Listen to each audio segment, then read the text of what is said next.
اس کی کیا تشریح ہے، اس کی کیا وضاحت ہے، اس کو جب ہم نے شروع میں دیکھا تھا سورہ فاتحہ میں، اس وقت ہم اس کی وضاحت کر دی تھی۔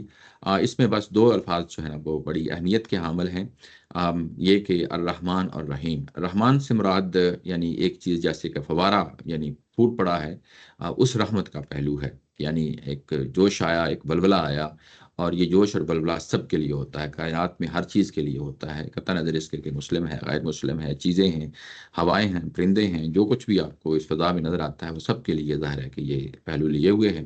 اور رحیم اس کے اندر ایک مستقل پائیداری اور یعنی مسلسل ایک چیز کا ہوتے رہنا، وہ رحمت کا پہلو رحیم کے اندر پایا جاتا ہے۔ تو ظاہر ہے کہ یہ یعنی اللہ تعالیٰ کی رحمت کا پہلو ہے، جس کو سامنے رکھ کے چیزوں کو ظاہر ہے کہ پیش کیا جا رہا ہے، اور اللہ کے نام سے جو سراسر رحمت ہے، جس کی شفقت ابدی ہے۔ اور اس کے بعد الف لام میم صاد، یہ اگر آپ دیکھیں تو یہ ان کو حروف مقطعات کہتے ہیں۔ یعنی جو ہماری ٹیکنیکل اصطلاح ہے، یہ کوئی ظاہر ہے کہ قرآن نے خود نہیں بیان کی، یا پیغمبر رحمت صلی اللہ علیہ وسلم نے خود نہیں اس کو بیان کر دیا کہ یہ کیا الفاظ ہیں، ان کا نام کیا ہے۔ یہ ہم ظاہر ہے کہ ایک چیز دیکھتے ہیں تو کیٹیگرائز کرتے ہیں، تو پھر اس کے بعد ایک نام دے دیتے ہیں۔ تو ہماری اصطلاح میں، مسلمانوں کی جو علمی اصطلاح ہے، اس کو ان میں ہم حروف مقطعات کرتے ہیں۔ اس کا کیا مطلب ہوتا ہے؟ یعنی قطع قطع کیے ہوئے الفاظ، قطع قطع کیے ہوئے یعنی یہ کہ علیحدہ علیحدہ کیے ہوئے جو الفاظ آتے ہیں، الفابیٹ آتے ہیں، ان کے لیے ہم جو ہے نا حروف مقطعات کا لفظ جو ہے نا استعمال کر لیتے ہیں۔ یعنی ان کو جب پڑھا جاتا ہے، پروناؤنس کیا جاتا ہے، تو ان کو علیحدہ علیحدہ پڑھا جاتا ہے، ان کو ایک لفظ کے طور پہ جو ہے نا نہیں پڑھا جاتا، علیحدہ علیحدہ ان کو جو ہے نا لیٹرز کو پڑھا جاتا ہے۔ اچھا، اس کا یہ کہ یہ جو آتا ہے، یعنی یہ لیٹرز آتے ہیں حروف مقطعات کی صورت میں، یہ نام کے طور پہ آئے ہیں، صورتوں کے شروع میں یہ نام کے طور پہ آئے ہیں، اور یہ صورتوں کے نام ہیں۔ یعنی ایک تو نام وہ ہے جو اللہ تعالیٰ کی ذات نے دیا ہے، اور ایک نام وہ ہے جو ظاہر ہے کہ صحابہ کرام نے یا بعد کے لوگوں نے صورتوں کو دیا ہے۔ یہ کہ اللہ کا نام دیا ہوا نام ہے، اور اس کے بعد لوگ کیوں جو ہے نا اس کو کوئی اور نام رکھ لیتے ہیں، تو یہ ظاہر ہے کہ عربوں کی روایت تھی، اور اس روایت کو سامنے رکھتے ہوئے قرآن مجید نے چیزیں پیش کی ہیں۔ اور جو اس وقت کی ہمیں خطبات ملتے ہیں قرآن مجید کے نازل ہونے کے دور کے پہلے کی، یا شاعری ملتی ہے، تو وہاں پہ بھی اس طرح کے الفاظ ملتے ہیں، اور یہ شروع میں ظاہر ہے کہ رکھے جاتے ہیں۔ اس کا مقصد یہی ہوتا ہے کہ یہ جو چیز پیش کی جا رہی ہے، اس کو ہم جو ہے نا ایک نام دینا چاہتے ہیں۔ یہ نام ہے، ظاہر ہے کہ سورہ کا نام ہوتا ہے۔ اب ان کے سورہ کے نام کی کہ کیا حکمت ہے، ظاہر ہے کہ وہ تفصیل میں نہیں جانا چاہتا۔ یہ سورہ بقرہ کے جب ہم آغاز میں الف لام میم پڑھ رہے تھے تو اس وقت تھوڑی تفصیل کے ساتھ دیکھ لیا تھا۔ ابھی ہمارے لیے بس اتنا ہی کافی ہے کہ یعنی یہ صورتوں کے نام ہے، اس لیے اگر آپ ترجمے میں دیکھیں تو یہ الف لام میم صاد ہے۔ یہ ایک لفظ آتا ہے، ایک یعنی ورڈ آتا ہے، اور وہ ورڈ جو ہے نا، یعنی یوں کہہ لیں کہ بعض اوقات چیزوں کا ہم اس طریقے سے دیکھتے ہیں کہ ایک ہی ورڈ جو ہے نا وہ پوری پوری جو سچویشن ہوتی ہے اس کو ریپرزینٹ کر لیتا ہے۔ جیسے کہ میرے سامنے اگر کتاب پڑھی ہے، کوئی ایکس وائی زیڈ کتاب پڑھی ہے، تو اس کا نام، اگر کتاب کا نام میزان ہے، تو میں یہ کہوں گا کہ یہ میزان ہے، حالانکہ ظاہر ہے کہ اس کے ٹائٹل جو ہے وہ میزان ہی ہے۔ تو یہ ایک بیان کرنے کا انداز ہے، اور اس کو اختصار کے ساتھ بعض اوقات ہم ایک ہی لفظ سے بیان کر دیتے ہیں۔ تو یہ ظاہر ہے یہاں پہ ایک ہی لفظ سے سورہ کا نام ہے جو بیان کر دیا گیا ہے کہ یہ الف لام میم صاد ہے۔ یہ عمومی طور پہ ہمارے اپنے بھی روزمرہ کے معاملات میں کئی ایک چیزیں ہوتی ہیں جن کو ہم پورا جملہ نہیں بولتے، بلکہ ایک ہی لفظ سے اس کا اظہار کر دیتے ہیں۔ آپ کے سامنے اگر سانپ آ جائے تو ہم یہ نہیں کہیں گے کہ یہ سانپ ہے، یہی کہیں گے سانپ، یعنی اس طریقے سے چیزیں۔ تو یہ بہت سارے پہلو ہوتے ہیں، ضروری نہیں کہ جب آپ ڈر رہے ہوں یا خوف ہو اسی وقت یہ بولیں۔ بعض کا عام حالات میں بھی ایک ہی لفظ بول کے ہم جو ہے نا وہ ایک مدعا کا بیان کر دیتے ہیں۔ تو یہ بیسیکلی اس پہلو سے بھی یہ چیز سامنے رہے، ترجمہ کرتے ہوئے ہم یہ کہہ سکتے ہیں کہ یہ الف لام میم صاد ہے۔ یہ دوسرا گروپ ہے، جیسا کہ میں نے کہا، اور دوسرے گروپ کی یہ دوسری سورہ ہے، سورہ آراف۔ آراف، جیسا کہ میں نے کہا کہ ایک تو نام وہ ہے جو اللہ تعالیٰ کی ذات نے خود رکھا ہے، وہ الف لام میم صاد ہے، اور عربوں کے ہاں یہ رعایت رہی ہے کہ وہ ایک ہی مضمون کو، ایک ہی کتاب کو، ایک ہی خطبے کو کئی ایک ناموں سے یاد رکھتے تھے۔ تو جب وہ نام رکھتے تھے تو بعض اوقات ظاہر ہے کہ جس طریقے سے شروع میں ایک نام رکھ دیا وہ بھی اس میں شامل ہوتا تھا، اور بعض اوقات اس میں جو سورہ کے اندر کوئی مضمون ہوتا ہے اور خاص کوئی لفظ ہوتا ہے اس کو اٹھا کے اس کا نام رکھ دیا کرتے تھے۔ تو یہاں سورہ آراف، یعنی اس سورہ کے اندر ایک لفظ آراف آیا ہے۔ آراف کیا چیز ہے؟ یہ ظاہر ہے کہ جب آپ کو تقریر کر رہے ہوتے ہیں یا کوئی کہیں بیٹھے ہوئے ہوتے ہیں اونچی جگہ پہ، تو ایک چبوترا سا ہوتا ہے، ایک جو نمایاں جگہ ہوتی ہے، اس کے لیے عربی زبان میں آراف کا جو ہے نا لفظ بولا جاتا ہے۔ تو یہ آگے چل کے یہ لفظ آ جائے گا، اور اس میں اس کا پھر مطلب یہ نہیں ہوتا کہ ظاہر ہے کہ یہ کوئی پوری کی پوری سورہ اسی چبوترے کے ارد گرد جو ہے نا گھوم پھر رہی ہے، ایسی نہیں ہے، بلکہ یوں کہہ لیں کہ جب یہ اس طریقے سے نام رکھا جاتا ہے تو یوں کہہ لیں کہ وہ سورہ جس کے اندر یہ لفظ آراف آیا ہے، یعنی اس پہلو سے کوئی خاص کوئی لفظ سامنے آتا ہے، ہم اس کو پکڑ لیتے ہیں اور اس کے بعد کہتے ہیں کہ یہ بھی اس کا نام ہے۔ تو یہ ملٹیپل ناموں سے ایک چیز جو ہے نا جانی پہچانی جاتی تھی عربوں کے اندر، اور اسی سے پھر صحابہ اکرام نے بھی یعنی اس طریقے سے نام اپنی طرف سے بھی جو ہے نا وہ سجیسٹ کیے ہیں۔ سورہ بقرہ کے اندر بھی دیکھیں تو یہی صورتحال ہے، یعنی سورہ بقرہ کا مطلب ہرگز یہ نہیں ہے کہ سورہ کے اندر پوری کوئی گائے بیل کے بارے میں کوئی سٹوریز ہوں گی، ایسی بات نہیں ہے۔ ظاہر ہے کہ اس کے اندر کہیں ایک واقعہ ہے اور اس کے اندر اس واقعے میں گائے کا نام آ گیا ہے، تو گائے یعنی وہ سورہ جس کے اندر گائے کا ذکر ہے۔ تو یہاں پہ سورہ آراف جب ہم کہتے ہیں تو اس کا مطلب یہ ہوتا ہے کہ وہ سورہ جس کے اندر آراف کا ذکر آ گیا ہے۔ تو یہ پہلو ہے جس کو سامنے رکھنا چاہیے۔ اچھا، اس کے بعد اگلا جو چیز ہے جو آپ کے سامنے لانا چاہتا ہوں کہ جو پچھلا گروپ ہے، پہلا گروپ ہے، اس کا آغاز کس سے ہوتا ہے؟ یعنی سورہ فاتحہ سے ہوتا ہے، اور سورہ فاتحہ کا جو ہے نا وہ ہے الحمدللہ رب العالمین۔ اور اسی طریقے سے جب ہم سورہ انعام کا آغاز کرتے ہیں تو وہاں پہ بھی ایک جو ہے نا سملرٹی دیکھتے ہیں۔ وہ سملرٹی یہ ہے کہ الحمدللہ خلق السماوات والارض، وہاں پہ بھی الحمدللہ سے یعنی یہ شروع ہوتا ہے۔ تو گویا کہ جو پہلا گروپ تھا اس میں سورہ فاتحہ کے ساتھ اس طرح کی ایک سملرٹی آ گئی ہے، اور اس کے بعد اگر ہم آگے بڑھیں اس میں سورہ آراف میں، تو اس میں بھی اگر حروف مقطعات کو طرف اگر آپ دیکھیں تو الف لام میم صاد آ گیا ہے، اور ایسے ہی سورہ بقرہ کا جب آغاز ہوتا ہے تو وہ بھی الف لام میم سے شروع ہوتا ہے۔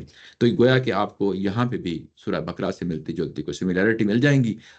یہ پہلا ہی یوں ہی ابتدائیہ ختم ہوتا ہے، تو اس کے بعد جو واقعہ شروع ہوتا ہے وہ حضرت آدم علیہ السلام کے حوالے سے ہے۔ کیا چیز کر رہا ہوں ایسی بات نہیں۔ میٹنگ میں آج ایک سیٹنگ وہ انیبل کرتے ہیں، اس سے پھر آپ کو اچھا اچھا، نہیں کرنا پڑتا۔ چلیں اس کو بعد میں دیکھ لیتے ہیں، ابھی تو پتہ نہیں۔ بہرحال یہ میں نے کر دی ہیں، سب ایکسیپٹ کر دیے۔ چلیں اس کے حروف مقطعات کی یعنی بات ہم نے دیکھ لی۔ اس کے بعد یہ کہ ان کا آپس میں سملیرٹی کیا ہے پہلے گروپ کے ساتھ اور دوسرے گروپ کے ساتھ۔ پہلے گروپ میں نے جیسا کہ کہا کہ سورہ یعنی انعام جو ہے اگر آپ دیکھیں تو یہ الحمدللہ سے شروع ہوتی ہے، اور ایسے ہی جو سورہ فاتحہ ہے وہ بھی الحمدللہ سے شروع ہوتی ہے۔ یہ اگر آپ دیکھیں سورہ انعام الحمدللہ الذی خلق السماوات والارض، یہ الحمدللہ سے شروع ہو رہی۔ جی جی جی، اچھا یہ کرتے رہیں۔ میں نے اصل میں جوائن کرتا ہوں، اچھا میں ادھر سے ڈائریکٹ یوز کرتا ہوں۔ اچھا صحیح، چلے میں کر دیے۔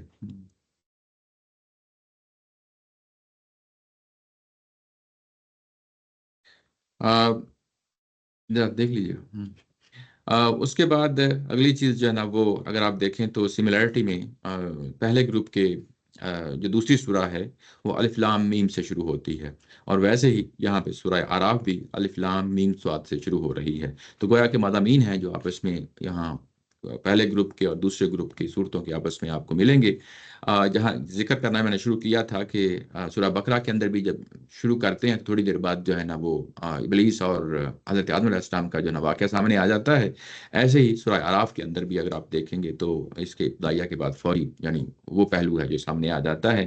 تو ایک طرح کی چیزیں ہیں سملیرٹیز، وہ کہاں کہاں سملیرٹیز ہیں جو ہی ہم آگے بڑھیں گے تو ہم اس چیز کا جو ہے نا وہ دیکھتے رہیں گے، ادا کرتے رہیں گے، دیکھتے رہیں گے کہ کہاں کہاں ہیں جو پہلے گروپ کے ساتھ سورہ بقرہ کے ساتھ اس کی سملیرٹیز ہیں۔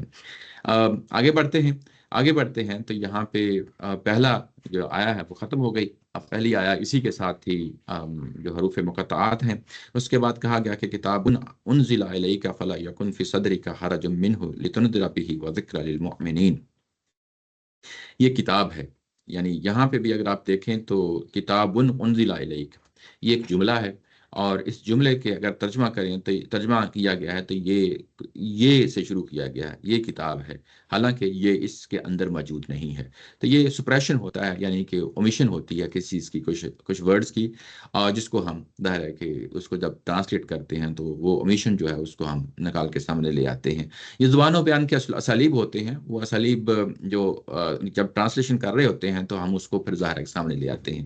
زبان و بیان کا معاملہ یہ ہوتا ہے کہ جو اسالیب ہوتے ہیں وہ سامنے رکھے جاتے ہیں۔ ایسا نہیں ہوتا کہ یعنی آج کے دور کا یہ مسئلہ ہے کہ آج کے دور میں یعنی جو کچھ بھی ہم لکھتے ہیں، تحریر کرتے ہیں، ڈسکرپٹیو ہوتی ہے، یعنی اس کو ہم زیادہ تفصیل کے ساتھ بیان کر دیتے ہیں۔ لیکن اعلیٰ ادبی جو زبان ہے، جو پرانی کلاسیکل دور کی ہے، کوئی بھی زبان ہو، ایکس وائی زیڈ، اردو ہو، انگلش ہو، عربک ہو، سب کے اندر یہ چیز ہے کہ اس کے اندر چیزیں جب بیان کی جاتی ہیں تو کچھ چیزیں اومٹ کر دی جاتی ہیں، انڈرسٹوڈ ہوتی ہیں۔ تو یہاں پہ بھی یعنی کتاب سے پہلے ایک لفظ ہے جو اومٹ کر دیا گیا ہے، اور اس کا ترجمہ یہ کسے کیا گیا ہے، یہ کتاب ہے۔ حاضہ یعنی جیسے حاضہ یعنی وہ وہی ہے، یعنی عربی زبان میں جیسے کہا تھا کہ یہ کتاب انزل علیک، یہ کتاب ہے جو آپ کی طرف نازل کی گئی ہے۔ اور اس کے بعد ترجمہ ہے فلا یکن فی صدرک، آپ کے سینے میں، آپ کے دل میں کوئی پریشانی نہ ہو۔ یہ حرج کا جو لفظ ہے اس کا معنی پریشانی ہوتا ہے۔ پریشانی کس پہلو سے پریشانی ہے؟ یہ اگر آپ پوری جو آیا ہے اس کو سامنے رکھ کے دیکھیں تو یہ بتا رہی ہے کہ تمہارے دل میں کوئی پریشانی نہ ہو، اس لیے نازل کی گئی ہے کہ اس کے ذریعے سے لوگوں کو خبردار کرو اور ایمان والوں کو اس سے یاد دہانی حاصل ہو۔ یہ کہ یہ جو جملہ ہے کہ تمہارے دل میں کوئی پریشانی ہو، یہ ظاہر ہے کہ اس کو سورہ کے بالکل آغاز میں ہی ایک طرح کی تسلی اور تشفی کا مضمون ہے۔ یعنی نبی محترم صلی اللہ علیہ وسلم کو تسلی دی جا رہی ہے، تشفی دی جا رہی ہے کہ جو کچھ آپ کی طرف نازل کیا گیا ہے یہ وہ چیز نہیں ہے کہ جس کو آپ نے اپنے ہاتھوں سے لکھا ہے۔ یعنی تسلی اور تشفی کس پہلو سے دی جا رہی ہے کہ یہ وہ چیز نہیں ہے کہ جس کو آپ نے اپنے ہاتھوں سے لکھا ہے، نہ ہی یہ آپ کی خواہش کے مطابق نازل ہوئی ہے کہ آپ چاہتے تھے کہ یہ اس طرح کی کتاب آپ کے اوپر نازل ہو، اس طرح کی آپ کی خواہش بھی نہیں رہی ہے، اور نہ ہی آپ نے اس کو لکھا ہے۔ یہ اللہ تعالیٰ کی طرف سے ظاہر ہے کہ یہ انتظام کیا گیا ہے۔ جب اس کی طرف سے یہ انتظام کیا گیا ہے تو یہ تسلی اور تشفی رہنی چاہیے کہ اگر اس نے یہ انتظام کیا ہے تو اس کے انتظام کرنے کے بعد اس کے اتمام تک، اس دعوت کو اپنے نتائج تک وہ لازمی طور پہ پہنچائے گا۔ اور جو اس کے اندر اس دعوت کے لیے جو تکالیف یا مصیبتیں آپ کو جھیلنے پڑیں گی، یا مشکلات کا جو سامنا کرنا پڑے گا، اس کے لیے آپ کے اندر وہ صلاحیتیں پیدا کر دی جائیں گی کتاب، تاکہ آپ کو ایک اچھے طریقے سے نبرد آزما ہو سکیں۔ ہم جانتے ہیں کہ پچھلی سورہ کے اندر جو پچھلی انعام، سورہ انعام ہے، اسی کا یعنی وہ جوڑا ہے۔ اس سورہ کے اندر مذاق کیا جا رہا ہے، ٹھٹھا کیا جا رہا ہے، اناد اور دشمنی پہ لوگ اتر آئے ہیں اور تنگ کیا جا رہا ہے۔ یعنی ایک پہلو یہ سامنے رہنا چاہیے کہ ایک طرف تنگ کیا جا رہا ہے اور یعنی تکلیفیں دی جا رہی ہیں، مذاق اور ٹھٹھا کیا جا رہا ہے، انسان وہاں پہ تنگ ہو کے رہ گیا ہے، تنگ ہو کے رہ گیا ہے، یعنی پیغمبر رحمت صلی اللہ علیہ وسلم جو ہے نا وہاں ان کے درمیان گرے ہوئے ہیں، تنگ ہو کے رہ گیا ہے۔ ایک پہلو یہ ہے۔ دوسرا پہلو یہ ہے کہ ظاہر ہے کہ یہ کتاب اللہ تعالیٰ کی ذات کی طرف سے نازل ہو رہی ہے، اور ایک اب ذمہ داری آ گئی ہے۔ اب وہ جو ذمہ داری آ گئی ہے، وہ ذمہ داری کا جو پہلو ہے وہ ایک ظاہر ہے کہ ایشو بن گیا ہے۔ وہ ایشو یہ بن گیا ہے کہ نبی محترم صلی اللہ علیہ وسلم نے اس ذمہ داری کو آگے بڑھتے ہوئے ایک نیک اور خیر کے پہلو سے اس چیز کو اس حد تک لے گئے ہیں کہ ہر وقت ایک یعنی ذہن پہ ایک چیز سوار رہتی ہے کہ کہیں کوئی ایسا تو نہیں کہ میری بات میں جو ہے نا کمیونیکیشن میں کوئی پرابلم ہے، کہ بات ہے تو بڑی سادہ ہے بڑی سمپل ہے، بات یعنی سننے والے کو سنتا ہے، سمجھتا ہے تو بڑی جلدی اس کو اڈاپٹ کر لیتا ہے، لیکن کیا وجہ ہے کہ یہ لوگ جو ہے نا میری بات سن نہیں رہے اور اس پہ توجہ نہیں دے رہے، اس طرح کی بات کو، جس طرح کی بات ان کے سامنے رکھی جا رہی ہے، بلکہ اناد اور دشمنی پہ اتر آئے ہیں۔ تو یہ ایک برڈن محسوس ہوتا ہے بندے کے لیے کہ یہ لوگ کیوں نہیں اس چیز کو قبول کر رہے۔ تو ظاہر ہے کہ اس چیز کا نزلہ جو ہے وہ اپنی ذات پہ پڑتا ہے، اور انسان جو ہے نا وہ یعنی اپنے آپ کو تھکا دیتا ہے اس چیز کے اندر۔ تو یہ پہلو، یہ مضمون جو ہے کہ نبی محترم صلی اللہ علیہ وسلم کو اس طرح کی تسلی اور تشفی دینا، یہ قرآن مجید کا جو ہے نا ایک عام اسلوب ہے۔ آپ کئی ایک صورتوں میں اس کو دیکھیں گے کہ یہ چیز آپ کو جگہ جگہ یہ چیز جو ہے نا سامنے آئے گی، جس میں تسلی دی جا رہی ہے، تشفی دی جا رہی ہے۔ اس کے اندر کوئی عتاب کا پہلو نہیں ہے، یعنی ذہن میں آ سکتا ہے کہ کیا وجہ ہے کہ نبی صلی اللہ علیہ وسلم خود بھی کیوں نہیں سمجھ رہے. یعنی ایک ذہن میں چیز آتی ہے نا یہ، تو وہ پہلو اس کو نہیں رکھنا چاہیے، بلکہ اس کو شاباش کے پہلو سے دیکھنا چاہیے. یعنی یہ کہ نبی محترم صلی اللہ علیہ وسلم کے اندر جو ہے نا ایک خیر کا پہلو ہے. یعنی دل کے اندر یا ان کے اپنے نفس کے اندر جو ہے نا کوئی چیز پیدا ہوتی ہے، اور اس کو نفس کے پہلو سے نہیں بلکہ یوں کہہ لیں کہ نیکی اور خیر کے پہلو سے، کہ اپنے قوم کے لیے ایک تڑپ ہے، ایک جذب ہے، ایک جذبہ ہے، وہ ایک چیز کو محسوس کر رہے ہیں، اور اس کو محسوس کرنا بھی چاہیے. اس لیے قرآن مجید نے ایک سٹیج پہ، ارلی ایج پہ یہ بتا دیا تھا کہ ان سنلقی علیک قولا ثقیلا، یہ ایک بڑی بھاری ذمہ داری ہے جو آپ کے اوپر ڈال رہے ہیں. تو جب اتنی بڑی ذمہ داری ڈالی جا رہی ہے تو انسان کے اندر یہ احساس تو ہونا چاہیے نا کہ میرے اندر یہ چیز اگر ڈالی گئی ہے تو اب میں نے اس کا کما جو ہے نا اس کا یعنی لوگوں تک بھی ایک چیز پہنچانی ہے.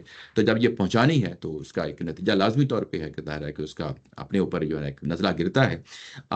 یہ کہ یہ عطاب اگر ہے بھی تو یہ پھر یہ نبی محترم صلی اللہ علیہ وسلم کی طرف نہیں ہے، بلکہ جو مخاطبین ہیں ان کی طرف جو ہے نا اس کا رخ ہو جاتا ہے.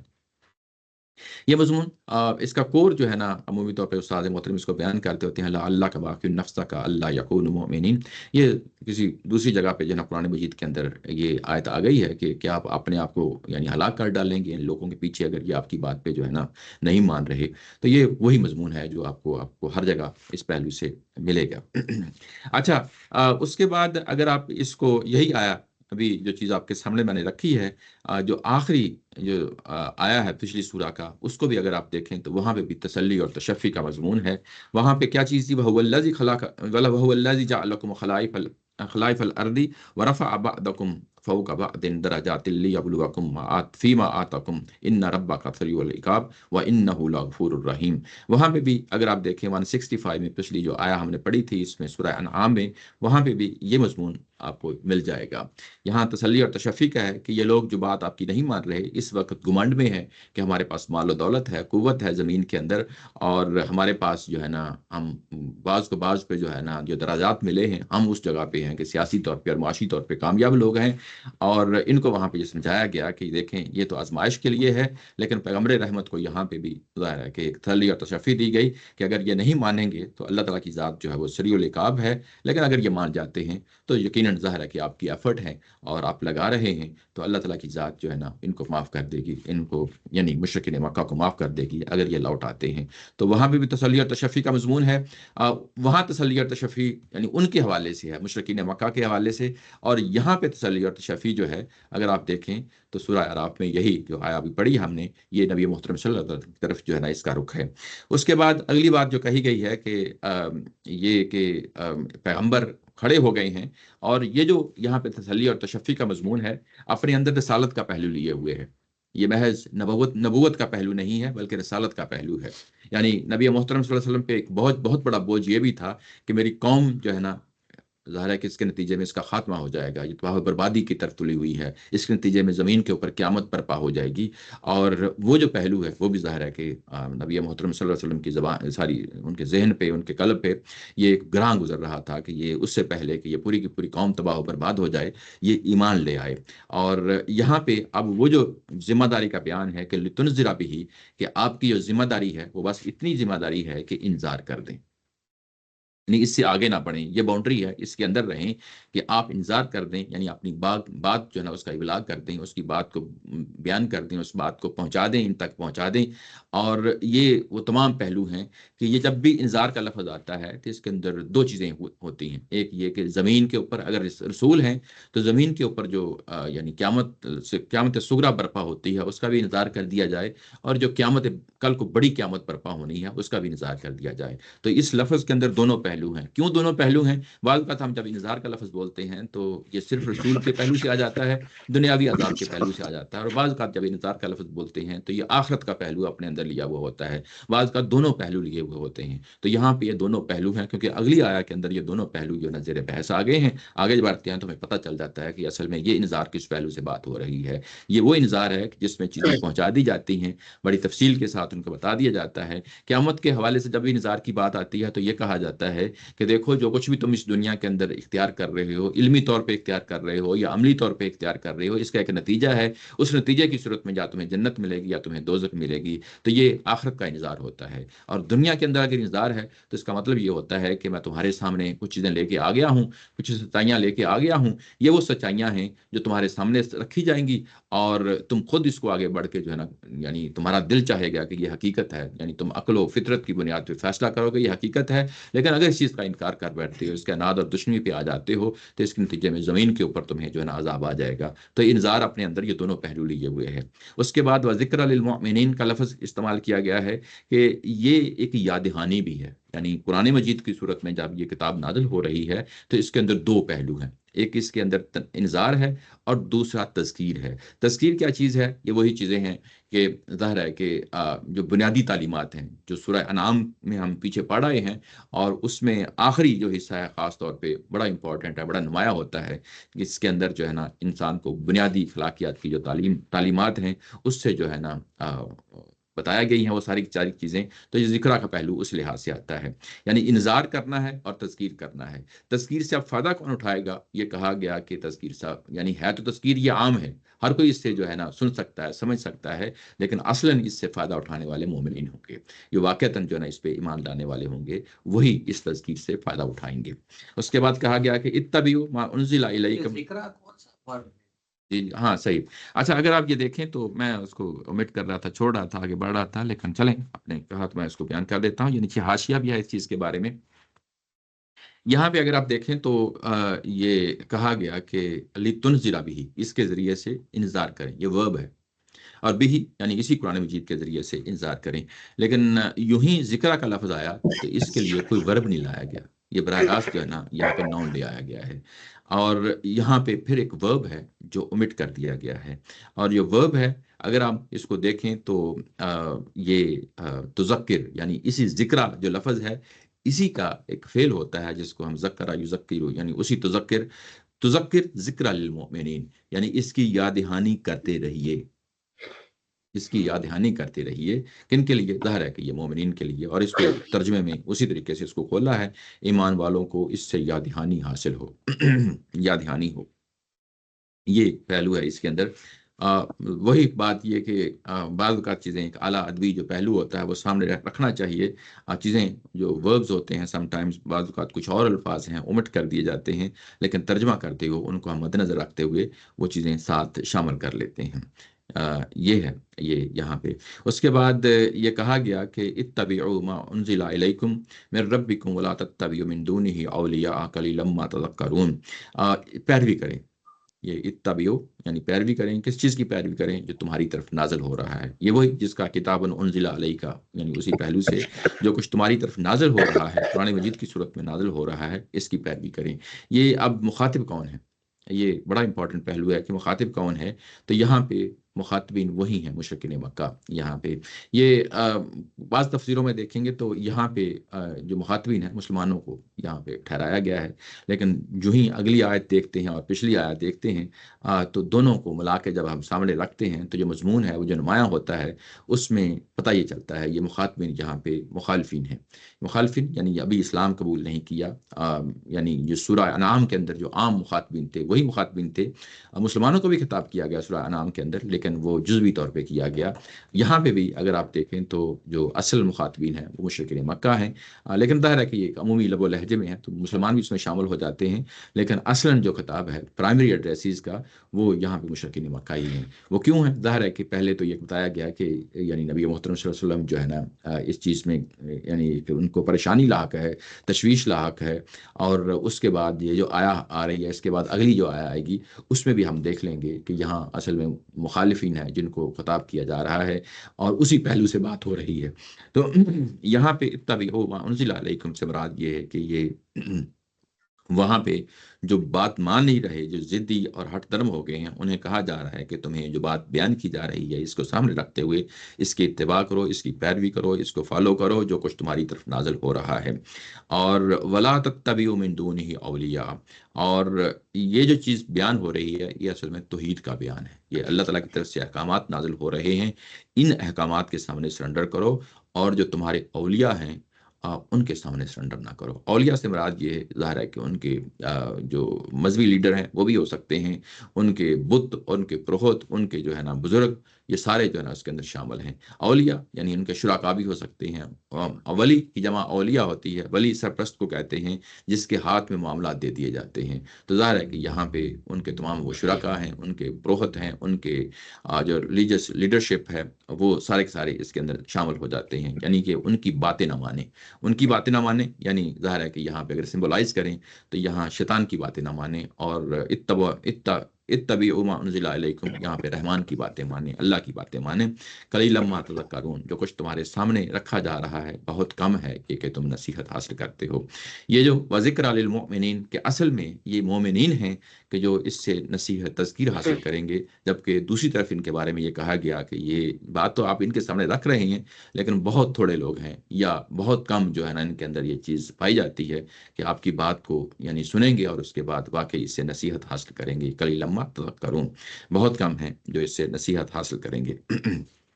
اگلی آیت نمبر 4 ہے، وَكَم مِّن قَرْيَةٍ أَهْلَكْنَاهَا فَجَاءَ بَأْسُنَا بَيَاتًا أَوْ هُمْ قَائِلُونَ، کتنی ہی بستیاں ہیں جن کو ہم نے ہلاک کیا۔ اب اس سے پتہ چل گیا کہ جو پچھلی آیت نمبر 3 تھی یہ مسلمانوں کو خطاب نہیں کر رہی، یہ مشرکین مکہ کو خطاب کر رہی ہے، کیونکہ اگلی آیت نمبر 4 فوری طور پہ اس سے ہم اندازہ لگا لیتے ہیں کہ اچھا یہ بات کیا ہو رہی تھی پچھلی آیت کے اندر، اور اب انہی کو کہا جا رہا ہے، یعنی کہ کتنی ہی بستیاں ہیں جن کو ہم نے ہلاک کر ڈالا، اور جب ہم نے ہلاک کیا تو جب ہمارا عذاب آیا فجاءہا، یعنی ہلاکت کا موقع آیا، تو ہم نے یہ نہ دیکھا کہ وہ رات کا ٹائم تھا۔ یہ باس کا مطلب ہوتا ہے یعنی عذاب، یعنی اس کو باس کہا جاتا ہے، اور بیاتن رات کو، یعنی عذاب آیا رات کو، وہ جو رسولوں کے دور میں عذاب آتا ہے، اور رات کو عذاب آیا، یا جو ہے نا دن کے وقت جب وہ قیلولہ کر رہے تھے عذاب آیا۔ یہ کہ کتنی ہی بستیاں ہم نے ہلاک کی، یہ جو مضمون ہے، یہ جو ابھی میں نے کہا تھا کہ لِتُنذِرَ بِهِ، انذار کرو، اور انذار کے اندر یہ دونوں پہلو شامل تھے، یعنی دنیا کے اندر بھی انذار ہوتا ہے اور آخرت میں بھی، آخرت کے پہلو سے بھی جو ہے نا وہ انذار ہوتا ہے۔ دنیا کے اندر یہ کہ دنیا کے اندر عذاب آ جاتا ہے، آخرت کے پہلو سے بڑی قیامت آتی ہے، دونوں کے لیے آتا ہے۔ تو یہ یہاں پہ دونوں کے لیے تھا، اور یہ جو دنیا کا جو عذاب ہے اب اس کو لیا جا رہا ہے، اس کو لیا جا رہا ہے، اور کہا جا رہا ہے کہ کتنی ہی بستیاں ہیں جب رسول آئے ان بستیوں میں تو ان رسولوں نے اپنی دعوت پہنچائی، اتمام حجت کیا، اور وہ بستیاں جو ہے نا اپنے انجام کو پہنچیں، ہلاکت کے یعنی نتیجے پہ پہنچیں۔ اور جب یہ ہمارا عذاب آیا اور اس نے یہ نہیں دیکھا کہ یہ رات تھی یا دن تھا، اور کسی وقت بھی ان کو آ لیا۔ یہ جو رات اور دن اتنی تفصیل بیان کی جاتی ہے قرآن مجید کے اندر، یہ محاورتاً استعمال کی جاتی ہے۔ بعض لوگوں نے اس کا ترجمہ لفظی بھی کیا ہے، یعنی اس مفہوم کو لفظی طور پہ بھی لیا ہے۔ لفظی مطلب یہ ہے کہ عذاب جو رسولوں کے دور میں آتا ہے، یا تو وہ رات کو آتا ہے جب لوگ سوئے ہوئے ہوتے ہیں، یا دن کو آتا ہے جب وہ دن کو سوئے ہوئے ہوتے ہیں۔ تو قیلولہ سے، قائلون سے جو ہے نا قیلولہ، اور اس سے انہوں نے سمجھا کہ شاید اس سے جو ہے نا رات کی بات ہو، ساری دن کی بات ہو رہی ہے جب لوگ سوئے ہوئے ہوتے ہیں۔ اس میں اگر ہم لفظی طور پہ دیکھیں تو جو قیلولہ کا لفظ ہوتا ہے اس کا معنی یعنی استراحت ہوتا ہے، آرام کرنا ہوتا ہے۔ عربوں کے ہاں یہ روایت رہی ہے، کیونکہ گرمیوں کے موسم میں عمومی طور پہ جس علاقے میں قرآن مجید نازل ہوا ہے وہاں عمومی طور پہ سردیوں میں بھی گرمی ہوتی ہے، اور اب بھی آپ حج پہ جائیں تو آپ کو معلوم ہے کہ وہاں پہ صورتحال ہوتی ہے کہ 12 مہینے عمومی طور پہ گرمی کا ہی موسم رہتا ہے، اور اس موسم میں دن کے وقت جو ہے نا ایک قیلولہ کرنا یا آرام کرنا، استراحت کرنا، یہ ایک عام سی یعنی چیز ہے دوپہر کے وقت، اور اس قیلولے کے اندر کوئی ضروری نہیں ہے کہ نیند شامل ہو۔ یہ ایک بڑی اہم چیز ہے، یعنی قیلولہ کا جب لفظ بولا جاتا ہے تو یہ اس کے اندر کوئی ضروری نہیں ہے کہ اس کے اندر نیند ہو۔ اچھا، یہ تو پہلو، لفظ کے پہلو کیسا تھا، اور بیاتن کا لفظ آ گیا کہ رات کے یعنی وقت آتا ہے۔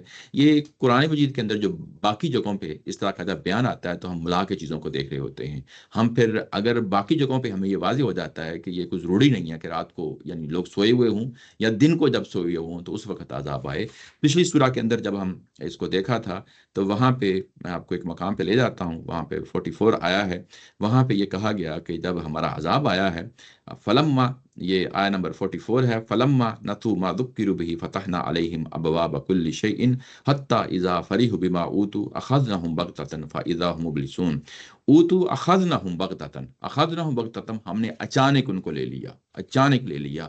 تو یہ آگے چل کے سورہ اعراف میں مزید جو ہے نا یہ چیز کھلے گی. تو یہ بیسیکلی ہاں یہاں پہ آیا نمبر 4 کے اندر جو کچھ بیان ہوا ہے اس کو ہم محاورتاً لیتے ہیں کہ جب عذاب آتا ہے تو وہ یہ نہیں دیکھتا کہ رات کا ٹائم ہے یا دوپہر کا ٹائم ہے. وہ جب آیا سو آیا، ہو سکتا ہے وہ صبح ٹائم آ جائے، ہو سکتا ہے شام کے ٹائم آ جائے، ہو سکتا ہے رات کو آ جائے. یعنی گویا کہ تم اپنے نارمل حالات کی زندگی گزار رہے ہوتے ہو، اپنے کام کاج میں مصروف ہوتے ہو، اپنے بیوی بچوں کے ساتھ جو ہے نا ایک اچھا ٹائم گزار رہے ہوتے ہو، عام جس طرح استراحت کر رہے ہو، دن کا ٹائم ہے، رات کا ٹائم ہے، تو اچانک تمہیں ایک چیز نے آ کے گھیر لیا. تو یعنی وہ پہلو ہے جس کو یہ بتایا گیا ہے یہاں پہ. عذاب آتا ہے تو اس طریقے سے عذاب آتا ہے. فما کان دعوہم اذ جاءہم بأسنا الا ان قالوا انا کنا ظالمین. اور جب ہمارا عذاب آتا ہے تو اس وقت تم پکار اٹھتے ہو، یعنی اس کے علاوہ کوئی اور تمہاری پکار نہیں ہوتی، بس یہی پکار ہوتی ہے جب ہمارا عذاب آتا ہے. وہ کیا ہے کہ ہم خود ہی ظالم تھے. یہ ایک اعترافی بیان ہے، ہم خود ہی ظالم تھے. یعنی ہم نے یہ ظالم کس پہلو سے؟ ظالم اس پہلو سے کہ اپنی جانوں پہ ظلم اٹھاتے رہے ہیں. یعنی ہمارے سامنے اللہ تعالیٰ کی آیات آتی رہیں، جس طرح یہ کتاب انزل علیہ کا یہ بات کہی گئی ہے. رسول آتا ہے، رسول آ کے انذار کرتا ہے، لتنذر بہ وذکری للمؤمنین، انذار کرتا ہے اور اس کے بعد بتاتا ہے کہ اس انذار کے نتیجے میں ایک سٹیج پہ تمہارا خاتمہ ہو جانا ہے. اور اس خاتمے کے لیے جو ہے نا ان کو ذہنی طور پہ یہ ساری چیزیں بتا دی جاتی ہیں. اور جب ہمارا یہ آ جاتا ہے، یعنی یہ موقع آ جاتا ہے عذاب کا، تو اس کے بعد تم خود ہی پکار اٹھتے ہو کہ ہم خود ہی ظالم تھے. یہ ایک بڑی اہم سٹیٹمنٹ ہے، یہ بہت اہم سٹیٹمنٹ ہے. یہ بیسیکلی وہ سمجھ چکے ہوتے ہیں،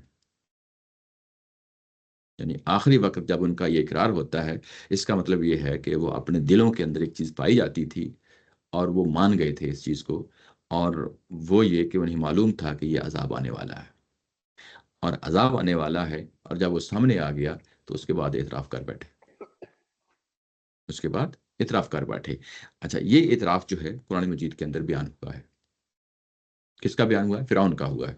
اور فرعون نے کہا تھا کہ یہ یعنی میں اب موسیٰ علیہ السلام کی راہ پہ ایمان لایا ہوں، لیکن اس وقت اس ایمان کا لانے کا کوئی فائدہ نہیں تھا.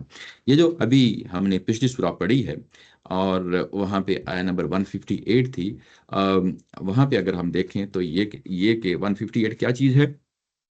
وہاں پہ کہا گیا ہے کہ جب ہمارا اس طرح کا عذاب آتا، حل ینصرون الا ان تأتیہم الملائکۃ او یأتی ربک او یأتی بعض آیات ربک یوم یأتی بعض آیات ربک لا ینفع نفسا ایمانها لم تکن آمنت من قبل. اس وقت ایمان لانا کوئی فائدہ مند نہیں ہوتا.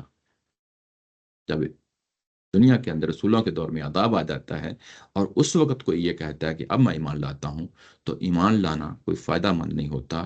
یہی بات ہے جو یہاں پہ یہ جو کہتے ہیں کہ ہم نے خود ظلم کیا، یہ بیسیکلی اعترافی بیان ہے. اور اعترافی بیان کا مطلب یہ ہے کہ اب وہ چاہتے ہیں کہ کچھ ریکنسیلیشن ہو جائے، ریفرمیشن ہو جائے، لیکن یہ نہیں ہوگی. نہیں ہوگی. اس لیے نہیں ہوگی کیونکہ ان کو پہلے بتا دیا گیا تھا کہ اگر تم اس وقت یہ چاہو گے تو یہ چیز نہیں ہو سکتی، یہ چیز نہیں ہو سکتی. اگر آیا نمبر 128 پہ جا کے دیکھیں تو وہاں پہ یہ جو کہا گیا ہے، سوری 28 اچھا، یہ جو یہاں پہ یہ اعترافی بیان ہے، یہ تو دنیا کے اندر انہوں نے مانا. ابھی آیا نمبر 5 کے اندر جو تھا، یہ کون سا اعترافی بیان تھا؟ دنیا کے اندر مانا. یہ اعترافی بیان جو ہے نا، یہ قیامت والے دن بھی مانیں گے. یہ سورہ انعام جو ہے، آیا نمبر 128 میں آپ کو وہاں پہ لے جاتا ہوں. وہاں پہ کیا ہوتا ہے؟ وہاں یہ کہ دونوں کٹھے ہوتے ہیں، جنات اور انسان کٹھے ہوتے ہیں، اور وہاں پہ ان کو بلا کے یہ کہا جاتا ہے اور خطاب ہوتا ہے جنوں کو، یا معشر الجن قد استکثرتم من الانس، تم نے بہت سے انسانوں کو جو ہے نا وہ ہلاکت میں ڈال دیا. اور اس کے بعد جواب انسانوں کی طرف سے آتا ہے، ان کے جو اولیاء ہیں وہ کہتے ہیں کہ ربنا استمتع بعضنا ببعض، یعنی اعتراف کر لیتے ہیں کہ ہم نے یہ کیا اور اب ہمارا یہ نتیجہ ہے. وہ ظاہر ہے کہ اب اس کے نتیجے میں ہم اس میں جہنم میں جائیں گے ہمیشہ کے لیے. تو یہ اعترافی بیان جو ہے یہ دونوں جگہوں پہ ہو جاتا ہے. اچھا، یہ جو ابھی سورہ اعراف پڑھ رہے ہیں اور اس کے ساتھ ساتھ میں پچھلی جو ہے نا اس کا حوالہ دے رہا ہوں، تو یہ گویا کہ جو اس کا ابتدائیہ ہے نا سورہ اعراف کا، یہ ایک طرح کا سمرائز کر دیا گیا ہے پچھلی سورہ کو. اس لیے یہاں پہ بہت سارے ایسے جو بیسک کور جو فنڈامنٹل جو تھیمز ہیں، یہ پچھلی سورہ کے ساتھ جو ہے نا جڑے ہوئے ہیں، اور یہ چیزیں ابھی آپ کے سامنے جو میں بار بار پیچھے جا رہا ہوں، یہ ایک جو ہے نا اس کا حوالہ ہوتا ہے۔ یہ جہاں پہ سورہ جڑا جڑا ہوتی ہے اس کے اندر تو یہ چیز بہت نمایاں ہوتی ہے۔ جہاں صورتیں جڑا جڑا ہوتی ہیں وہاں تو ہونی چاہیے، آبویسلی ہونی چاہیے۔ یہ ضروری نہیں ہے کہ یہ جڑا جڑا کے ساتھ ہی معاملہ ہو، بعض اوقات گروپ سے اگلی گروپ کی جو سورہ آتی ہے اس میں بھی یہ چیزیں جو پیچھے ہوتی ہیں وہ اس سے کچھ اس کا لنک بن جاتا ہے، ایک تھیمیٹیکلی جو ہے نا یعنی یوں کہہ لیں کہ ایک کنیکشن بن جاتا ہے۔ اگر ہم جب سورہ مائدہ ہم نے پڑھ رہے تھے تو اس کے آخر میں جو مضمون تھا، آگے چل کے ہم نے دیکھا کہ سورہ مائدہ تو مدنی سورہ ہے اور وہ پچھلے گروپ کی سورہ ہے، لیکن سورہ انعام میں جب ہم آگے آئے تو بالکل آغاز میں کچھ چیزیں ہمیں سملرٹی ہمیں نظر آئی کہ جو پچھلی سورہ کے اختتام پہ تھی اور سورہ انعام کے جو ہے نا بالکل آغاز میں تھی۔ تو وہ ایک بیسیکلی یعنی ایک سیکوینس ہوتا ہے، بات کو جو ہے نا آگے بڑھانے کا ایک انداز ہوتا ہے، ایک نظم ہوتا ہے جس میں چیزیں فروئی ہوئی ہوتی ہیں۔ تو یہاں پہ بھی اگر آپ، یہ تو obvious سی بات ہے کہ یہاں پہ اب یہ جوڑا جوڑا ہے تو یہ چیزیں جوڑا جوڑا ہیں تو وہاں تو چیزیں اور نمایاں ہو کے یہ سامنے آ جائیں گی۔ اچھا، ایک سوال تھا، جی جی وہ جو آخری دور میں جب عذاب آئے جی جی مکہ میں، تو پھر وہ جب انہوں نے ایک صحابی نے ایک اس کو کافر کو قتل کیا تھا، تو اس میں اب وہ کہہ رہا تھا کہ آخر میں ایمان لے آیا تھا کہ میں ایمان لاتا ہوں، لیکن پھر بھی قتل کر دیا۔ جی رسول صلی اللہ علیہ وسلم نے اس پہ کہا تھا کہ تم نے اس کے کیا دل میں جھانک کے دیکھا تھا کہ وہ جی جی ایمان نہیں لایا؟ صحیح۔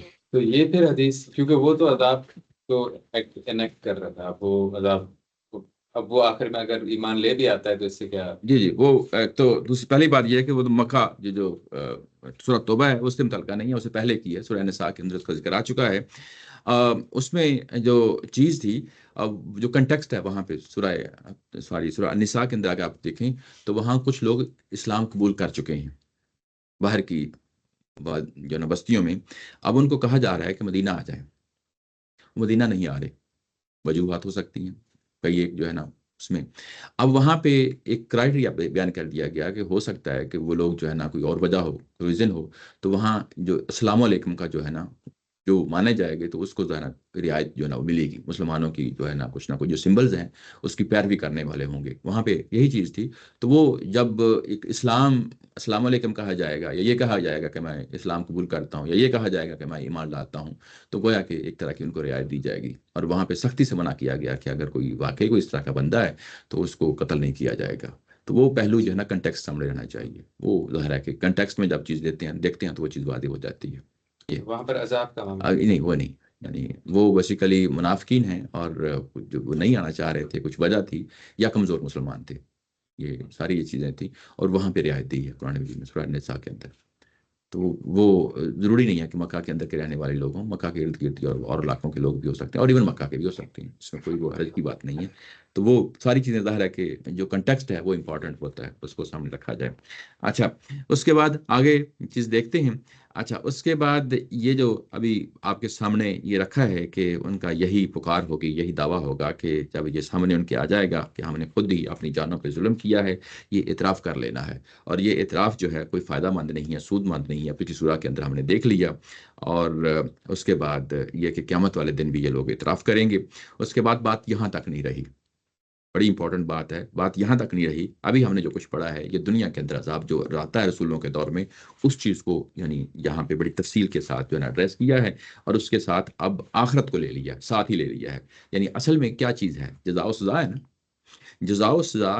دنیا کے اندر بھی یہ جزا و سزا کا معاملہ ہے، جو انسانوں کے اوپر عذاب آ جاتا ہے رسولوں کے دور میں، اصل میں یہ بھی جزا و سزا ہے۔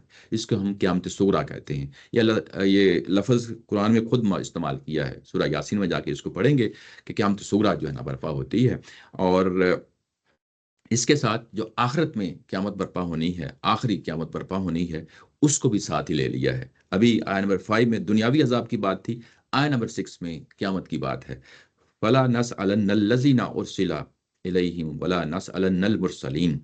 اور ہم بات یہاں تک ہی نہیں رکھیں گے، یعنی دنیاوی عذاب تک ہی نہیں رکھیں گے، بلکہ ہم ایک اور قیامت برپا کریں گے، اور اس قیامت میں جو ہے نا ہم لازمی طور پہ سوال کریں گے۔ یہ نون جو آیا نا، یہ آخر میں جو تشدید شد لگی ہوئی ہے، یہ اصل میں یہ گرامر کے لحاظ سے دیکھیں تو اس کا مطلب یہ ہوتا ہے کہ لازمی طور پہ ہم لازمی طور پہ سوال کریں گے۔ کن کو سوال کریں گے؟ ان لوگوں کو سوال کریں گے جن کی طرف ہم نے رسولوں کو بھیجا تھا، ان کو سوال کریں گے۔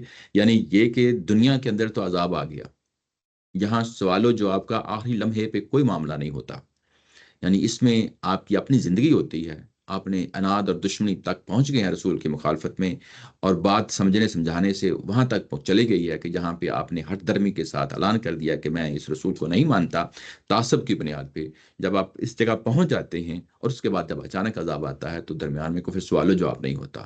سوال و جواب کے لیے پھر ظاہر ہے قیامت برپا کی جاتی ہے، جو بڑی قیامت برپا کی جائے گی، اور وہاں پہ ہم پھر لازمی طور پہ پوچھیں گے. وہاں پہ پھر جو ہے نا یہ موقع مہیا کیا جائے گا، اور وہاں پہ یہ پوچھیں گے جن کی طرف ہم نے رسولوں کو بھیجا، ان کو پوچھیں گے کہ کیا وجہ تھی کہ تم نے اس کتاب کا کیوں انکار کیا. ولا نسألن المرسلین، اور ہم جن کو بھیجا تھا یعنی جن رسولوں کو بھیجا تھا ان سے بھی سوال کریں گے کہ ان لوگوں نے کیا جواب دیا تھا. یہ جو مضمون ہے کہ ہم لوگوں سے پوچھیں گے قیامت والے دن، اور اس میں آڈینس کون سے ہیں، بڑی امپورٹنٹ بات ہے یہاں پہ. یعنی یہاں پہ کوئی بھی اسٹیٹمنٹ آتی ہے تو وہاں ڈیرا ڈالنا چاہیے، چیزوں کو جنرلائز کرنے سے پہلے دیکھنا چاہیے کہ یہ اصل میں بات کیا کہی جا رہی ہے. یہ رسولوں کے مخاطبین ہی کو بات کہی جا رہی ہے، جن کی طرف رسول بھیجے گئے ہیں، رسولوں کے مخاطبین ہی کو بات کہی جا رہی ہے. اور پھر رسولوں سے بھی پوچھیں گے کہ ان کے مخاطبین نے ان کو کیا جواب دیا. یہ پہلو ہے جو سامنے رہنا چاہیے. اچھا، یہ جو سورہ ملک آتی ہے، آخری جو پارے ہیں ان میں جب آتی ہے تو وہاں پہ ہمیں پتہ چلتا ہے کہ اچھا وہ جو لوگوں سے سوال پوچھے جائیں گے وہ کیا سوال ہوں گے، وہاں پتہ چل جاتا ہے. وہاں پہ جب ان کو دوزخ میں ڈالا جا رہا ہوتا ہے، سورہ ملک میں جب ہم پڑھتے ہیں تو دوزخ میں ڈالا جا رہا ہوتا ہے تو ان سے جو ہے نا فرشتے پوچھتے ہیں کہ تمہاری طرف جو ہے نا رسول نہیں آئے تھے، اس دن کی تمہیں جو ہے نا انذار نہیں کیا تھا؟ تو وہ مان جاتے ہیں کہ جو ہے نا یقیناً رسول آئے تھے، لیکن یہ ہماری کم بختی تھی کہ ہم جو ہے نا ان کی باتوں پہ کان نہیں دھرا، اور آج وہ نتیجہ ہے ہمارے سامنے آ گیا ہے کہ ہم نے جو ہے نا اس دوزخ میں پڑھ رہے ہیں. یہ سورہ ملک ہے.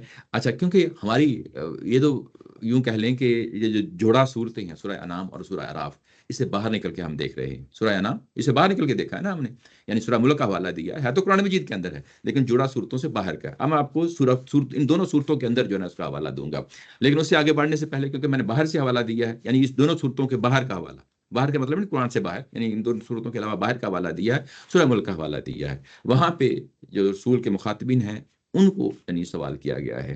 سورہ نساء کے اندر جو ہے نا جو پچھلے صورتیں گزر گئی ہیں وہاں رسولوں کو کیا جو ہے نا پوچھا جائے گا اس کا بھی جو ہے نا پہلو سامنے آ جاتا ہے. اور سورہ مائدہ کے اندر وہ جو لوگ ہیں جو رسولوں کے دور کے بعد آئے، رسولوں کے دور کے بعد آئے، ان سے جو ہے نا سوال کیا جاتا ہے. وہاں سورہ مائدہ میں کون سے ہیں جن کو رسولوں کے دور کے بعد آئے؟ نصارہ، عیسائی ہیں. حضرت عیسیٰ علیہ السلام سے کہ آپ نے ان کو کہا تھا کہ تم میری ماں اور میری پوجا کرو، تو یہ تو عیسیٰ علیہ السلام کے دور کے لوگ تو تھے نہیں، یہ بعد کے دور کے لوگ ہیں، ٹھیک ہے نا، جنہوں نے ان کو جو ہے نا معبود بنا لیا. بعد کے دور کے لوگ ہیں. تو بعد کے دور کے لوگوں کو جب سوال پوچھا جاتا ہے یا ان کا کمپیریزن کیا جاتا ہے، اور جو رسول کے براہ راست مخاطبین ہوتے ہیں ان دونوں میں فرق رکھا جاتا ہے. یہ بڑی امپورٹنٹ بات ہے، یعنی قرآن کے مندرجات سے یہ چیز جو نا سمجھنے والی ہے.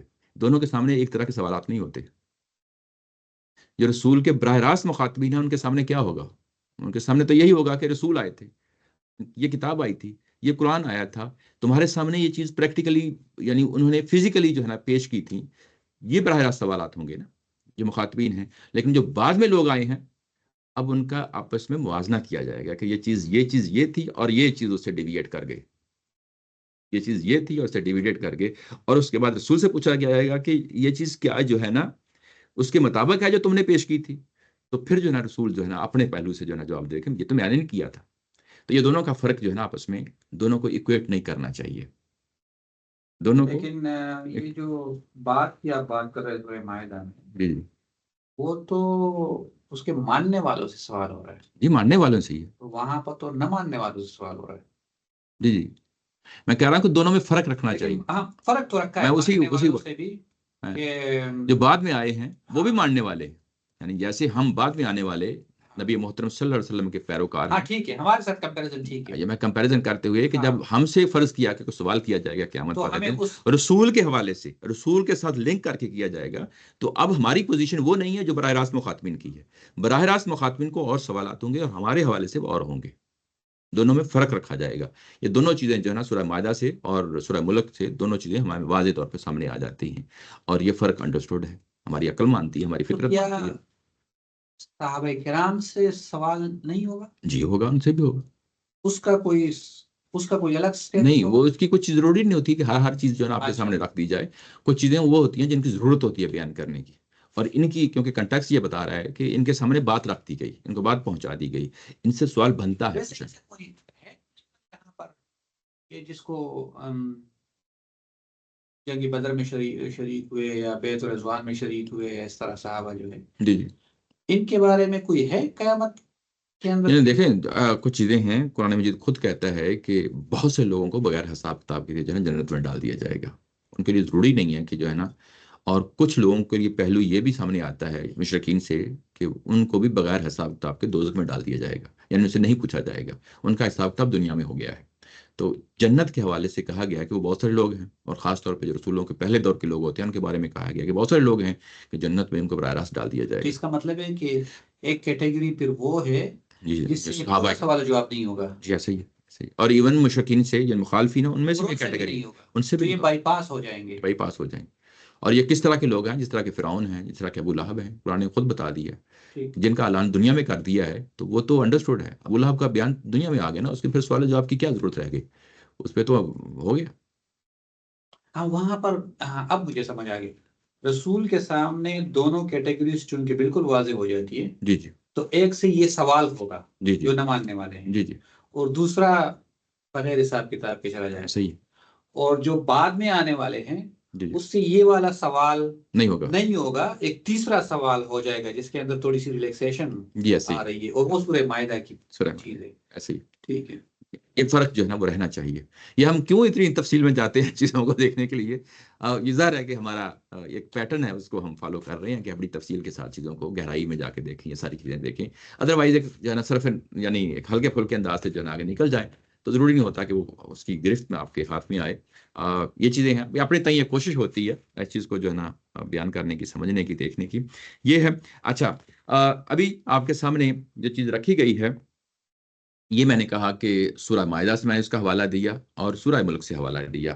اب میں آپ کے سامنے جو ہے نا حوالہ پچھلی صورت کا جو ہے نا وہ دیتا ہوں سورہ کی. اس میں اگر آپ دیکھیں تو وہاں پہ آیت نمبر 130 ہے. 130 میں یہ کہا گیا کہ یا معشر الجن والانس الم یاتکم رسل منکم یقصون علیکم آیاتی وینذرونکم لقاء یومکم ھذا. اس دن ہم پوچھیں گے، جنوں سے بھی پوچھیں گے اور انسانوں سے بھی پوچھیں گے کہ کیا تمہارے درمیان ہمارے رسول نہیں آئے تھے اور انہوں نے ہماری آیات کو پڑھ کے نہیں سنایا تھا اور اس دن کا انتظار نہیں کیا تھا، یعنی قیامت کا انتظار نہیں کیا تھا.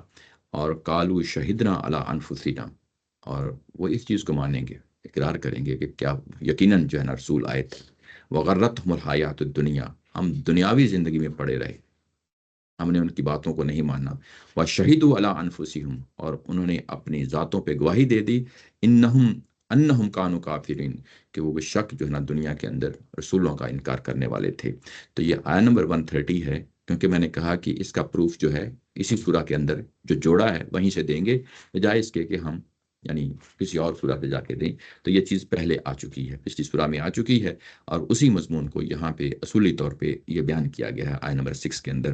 تو یہ دونوں صورتیں آپس میں اوور لیپ کرتی ہیں، بعض اوقات یہ تفصیل اور فرع اور تفصیل کا جو ہے نا آپس میں تعلق ہوتا ہے. ویسے یہاں پر یہ جو لفظ استعمال کیا یقصون علیکم آیاتی، یہ بڑا میننگ فل ہے. اچھا یقصون ہم لوگ اب اردو میں آج استعمال ایسے ہو رہا ہے جیسے قصے کہانیاں، قصہ کہانی. وہاں پر یہ محکمات کے لیے آ گیا ہے. نہیں، یہ اصل میں وہ جو پچھلے رسولوں کی کہانیاں ہیں وہ تمہیں سنائی گئی تھیں، ہاں اور اس کے نتائج سے تمہیں ڈرایا گیا تھا، کیونکہ اس کے بعد یہی بات ہے پچھلی سورہ کے اندر. لیکن وہ تو حقائق ہے نا. وہ تو حقائق. ہم اب قصے کو ایسے ہی ہم جب کسی پر تنقید بھی کرتے ہیں ہاں تو ہم بھی کہتے ہیں یار یہ کیا قصے کہانیاں لے کر بیٹھ گیا. ہاں، اس کو سٹوریز کے معنی میں لے لیتے ہیں نا. تو قصہ یا قصو کا معنی سٹوری نہیں ہوتا، بعض کا نریٹ ہوتا ہے اس چیز کو، یعنی بیان کرنا، بیان کرنے کے معنی میں ہوتا ہے. تو کیا انہوں نے بیان نہیں کیا تھا؟ یوں ہی آپ اس کو سٹوری سنانے میں چلے جاتے ہیں تو اس کا ایک امپریشن اور پڑتا ہے.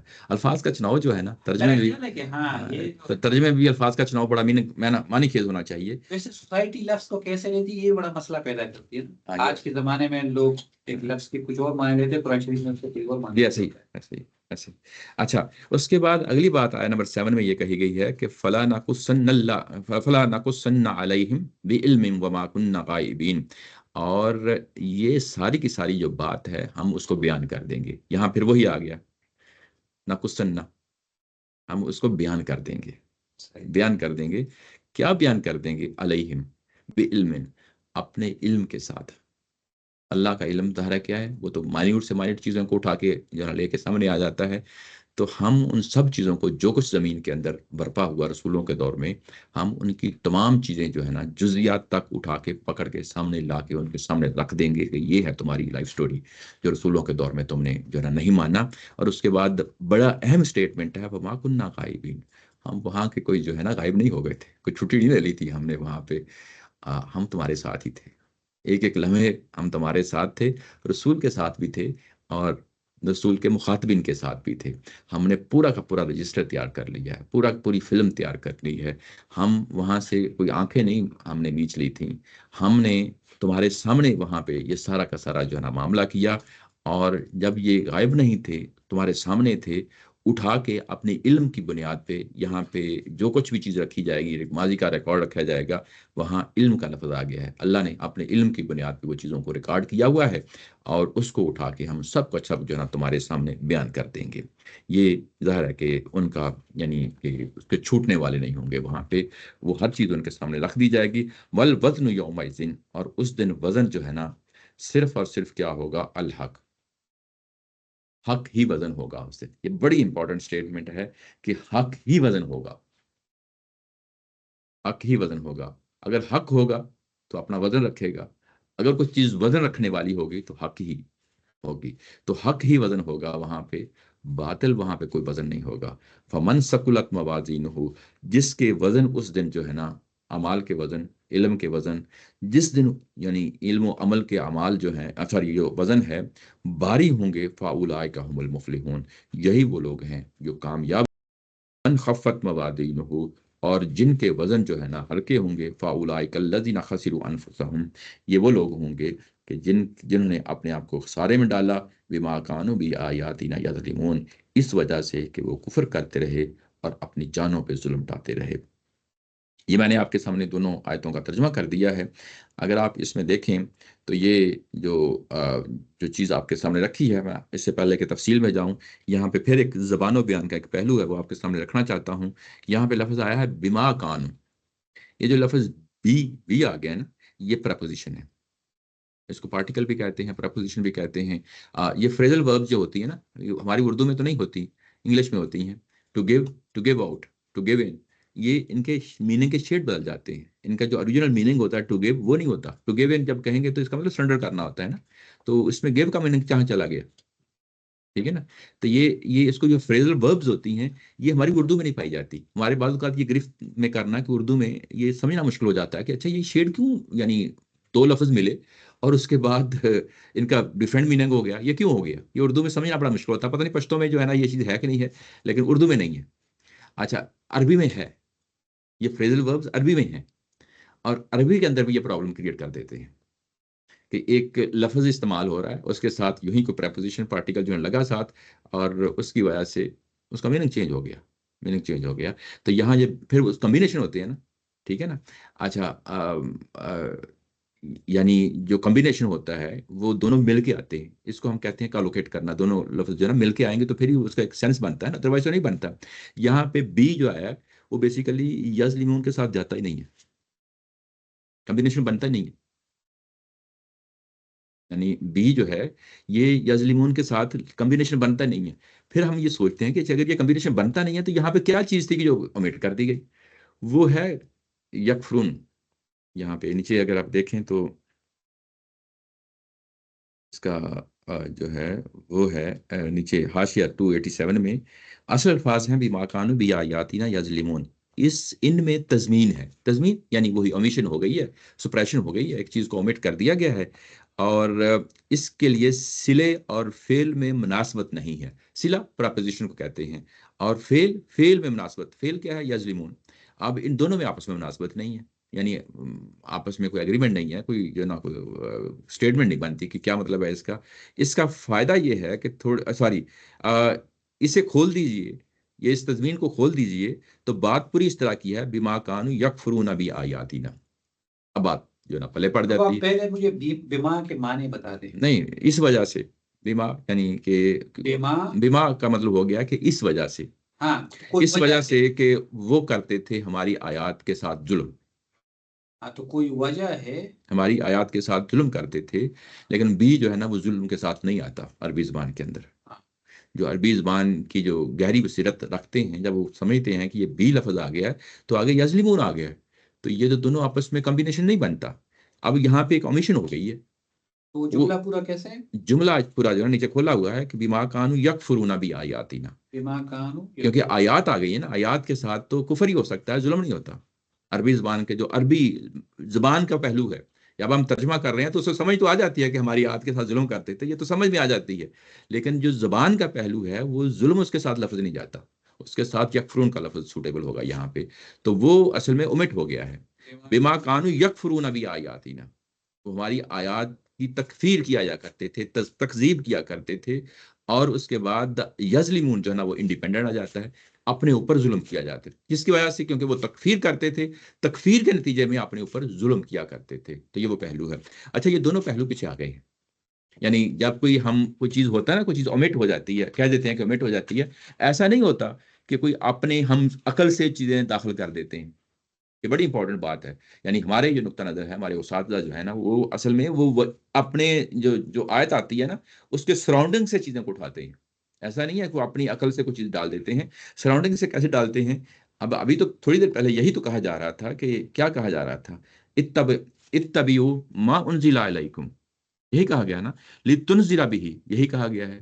تو تکفیر تو پھر اللہ کی کتاب کی ہوگی نا، ان آیات کی ہوگی. تو یہ بات پیچھے آ گئی. اب اس کے بعد یظلمون جو ہے نا وہ انڈیپینڈنٹ ہے، اس کے لیے آ گیا کہ ان قالوا انکم کنا ظالمین، ہم اپنی جانوں پہ ظلم کیا کرتے تھے. تو یہ دونوں پہلو آ گئے، اور دونوں پہلو جب ہم نے پیچھے دیکھا تو اس کے بعد آگے دیکھا تو ہم نے کہا کہ ہاں چیز انڈرسٹوڈ تھی. اومیشن جو ہے نا انہی چیزوں کا ہوتا ہے جو انڈرسٹوڈ ہوتی ہے. اپنی جانوں پہ ظلم ڈالتے تھے، یعنی یہ کہ وہ ابھی تھوڑی دیر پہلے کیا ہوا ہے کہ ایک بات سمجھ گئے، سمجھنے کے بعد اپنے ہر درمی ڈھیٹ پنا اپنا دکھایا، اناد اور دشمنی دکھائی، اور اس کے بعد آپ نے اپنی جانوں کے اوپر ظلم کر لیا. یہ اصل میں اپنے آپ کو خسارے میں ڈالنا ہوتا ہے. اپنے آپ کو خسارے میں ڈالنا ہوتا ہے، اس لیے خسارے میں ڈالنا ہے کہ کل کو اس کے نتائج نکلنے ہیں. جب نتائج نکلیں گے تو آپ کا پلڑا باری ہوگا، یا پلڑا جو ہے نا کم ہوگا. باری ہوگا تو آپ فائدے میں ہوں گے، کم ہوگا تو آپ نقصان میں ہوں گے. تو یہ وہ نقصان ہے جس کا یہاں پہ اٹھایا جا رہا ہے. اچھا، اس کے بعد یہ کہا کہ یہ جو لفظ کہا ہے کہ اس دن وزن صرف حق کا ہوگا، یہ امپورٹنٹ پہلو ہے یہاں پہ. عمومی طور پہ ہمارے ہاں یہ ایک تصور بنتا ہے نا چیزوں کو وزن کرنے کا، کہ وزن کرتے ہوئے ایک پلڑا جو ہے نا باری ہو جاتا ہے، جو ہے نا ہلکا ہو جاتا ہے. تو اصل میں یہ جو لفظ ہے نا یہاں پہ خفت، یہ ایک تو سکولت ہے وزن ہونا، اور ایک لفظ یہاں پہ استعمال کیا گیا خفت. اگر پلڑے کے اندر وزن نہیں بھی ہے نا تو عربی زبان میں اس کو بھی خفت ہی کہا جاتا ہے. یعنی اس کے اندر کچھ بھی نہیں ہے، بس ہوا ہی ہے، کچھ بھی نہیں ہے، ایکس وائی زیڈ کچھ بھی نہیں ہے، پلڑے کے اندر خالی ہے، تو اس کے لیے بھی ہلکا ہی کہا جاتا ہے. ہمارے ذہن میں یہ تصویر بنتی ہے نا کہ اچھا کوئی چیز ہلکی ہے تو اس کا مطلب یہ ہے کچھ نہ کچھ ہے. یہ جو کچھ نہ کچھ ہے یہ ہمارے فہم ہوتا ہے، جو ہماری زبان کی جو ترجمہ کرتے ہیں تو اس کے اندر شامل ہو جاتا ہے. لیکن عربی زبان میں یہ رہتے ہوئے یہ چیز ضروری نہیں ہے کہ یہ ہو. نہیں، وہاں پر تو دونوں کا حساب ہوگا نا، جی برائی ہے بھی جی وزن ہوگی نا اس کی، جی جی تو دونوں پلڑے کو نیچے اوپر کر سکتے ہیں. جی جی. لیکن اصل پچھلے جو اسٹیٹمنٹ ہے نا وہ بڑی امپورٹنٹ ہے. میں نے وہ کہا کہ اس کا کی ورڈ ہے کہ والوزن یومئذ الحق، اس دن حق کا ہی وزن ہوگا اور کسی چیز کا وزن نہیں ہو سکتا. میں تو اس کو کچھ اور سمجھ رہا ہوں جی جی کہ جو حق کا وزن ہوگا کہ مطلب یہ جو باقی مباح چیزیں ہیں، میں نے گھر بنا دیا، میں نے ویسے ہی کوئی اور کام کر لیا، اس کا وزن نہیں ہوگا، نیکی کا ہی وزن ہوگا. جی. لیکن نارملی تو قرآن شریف سے یہی لگ رہا ہے کہ برائیوں کا بھی وزن ہوگا. اچھا، ابھی آپ کو میں اسی طرف لے جا رہا تھا کہ اب یہاں پہ دو پہلو سامنے آ گئے. دو پہلو سامنے آ گئے نا، کہ برائیوں کا بھی وزن ہو سکتا ہے. بس دونوں پہلو آ گئے نا. اچھا، اس کو پھر جب ہم دیکھتے ہیں نا کہ اگر اس طرح کی سچویشن پیدا ہو جاتی ہے تو ہم قرآن کے اس مقام پہ جاتے ہیں جہاں پہ اس کو تفصیل سے بیان کیا گیا ہے، بطور اصول بیان کیا گیا ہے. وہاں جا کے اس کو جہاں دیکھ لیتے ہیں، اور وہاں پہ جہاں پہ تفصیل بیان کی ہوتی ہے، جو کچھ وہاں بیان کیا ہوتا ہے، تو پھر ہم اس کی روشنی پہ آ کے واپس چیز کو دیکھتے ہیں. سورہ کہف کے اندر بتایا گیا ہے کہ وہاں پہ یہ جو وزن لگائے جائے گے نا، وہاں پہ وہی اسی چیز کا وزن ہوگا جس کو آخرت کو مد نظر رکھ کے آپ نے کچھ کمایا ہوگا. آخرت میں مد نظر رکھ کے، یعنی اللہ کی رضا کے لیے اگر آپ نے کوئی کام کیا ہوگا، نمبر ایک، یا اس کی بنیاد پہ میں نے جنت جانا ہے، ایک ریوارڈ ہے نا جنت میں جانا، آخرت کے ریوارڈ کو سامنے رکھتے ہوئے یا یہ اللہ کی رضا کو، اللہ کی خوشنودی کو سامنے رکھتے ہوئے کام کیا ہوگا، اسی چیز کا وزن ہوگا. اور جو اپوزٹ ہے اس کے بارے میں بتایا کہ ہم اس کو ملٹیپلائی کریں گے زیرو کے ساتھ، سب کو نیل کر دیں گے. یعنی یہ کہ اگر ان دونوں آخرت کا آپ کے یہاں تصور نہیں پایا جاتا، اللہ کا تصور نہیں پایا جاتا، اور جو بھی آپ نے نیک کام کیا بھلے وہ کتنا ہی اچھا نیک کام کیوں نہ ہو وہ زیرو ہوگا، زیرو ہوگا. تو وہ یہی پہلو ہے، کیونکہ وہاں تفصیل میں ہمیں پتہ چل گیا، اور یہاں پہ بات کرتے ہوئے کہا کہ حق کا ہی وزن ہوگا. تو اس کا مطلب یہ ہے کہ میرے پاس اگر 100 نیکیاں ہیں جی تو اللہ تعالیٰ نے ایک فلٹر لگایا ہوگا، جی وہ پڑھنے کی طرف صرف وہی جائے گا جو حق ہوگا، حق ہوگا، ایگزیکٹلی. وہ پھر اس کا وزن ہوگا. باقی 100 میں سے ہو سکتا ہے 10 اللہ نہ کرے، ہاں 10 نکل جائے، تھوڑی بہت ہے، جی تو وہ 10 اس میں نکل جائیں گی، تو وہ چونکہ حق نہیں تھا جی. تو وہ اس کے اندر وزن نہیں ہوگا. اچھا، اس میں ایک اور چیز بھی سامنے رہنی چاہیے. اگر تو آپ بنیادی چیز کو مان رہے ہیں کہ کل کو قیامت لگنی ہے اور اللہ تعالیٰ کی ذات ہے، اس کی رضا کے لیے کام کر رہے ہیں، فرض کیا کہ آپ نے بڑا ہی نیکی کا کام کیا اور آپ کے نیکی کرنے سے پہلے آپ کے ذہن میں یہ چیز نہیں تھی، آپ نے نیکی کر دی، تو پھر بھی وہ نیکی ہی تصور ہوگی. وہ کیوں؟ بائی ڈیفالٹ، کیونکہ آپ کے ذہن میں ایک چیز پہلے سے، یہ بالکل ایسے ہے جیسے آپ نے ذبح کرتے ہوئے جانور کو بھول گئے ہیں، اللہ تکبیر کہنا بھول گئے ہیں، لیکن اس کے باوجود جانور حلال ہوگا.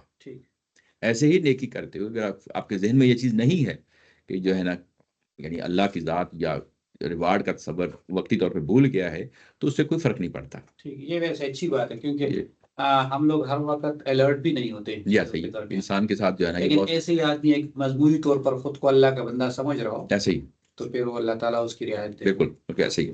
اچھا، تو یہ چیز جو آپ نے بتایا اومیشن کا، یہ باقی تفسیروں نے کس طرح اسی طرح لیا ہے؟ کس کی اومیشن کو؟ یہ جو پچھلی بات کی کچھ نہیں لیا، کچھ نہیں لیا، کچھ نہیں لیا ہے.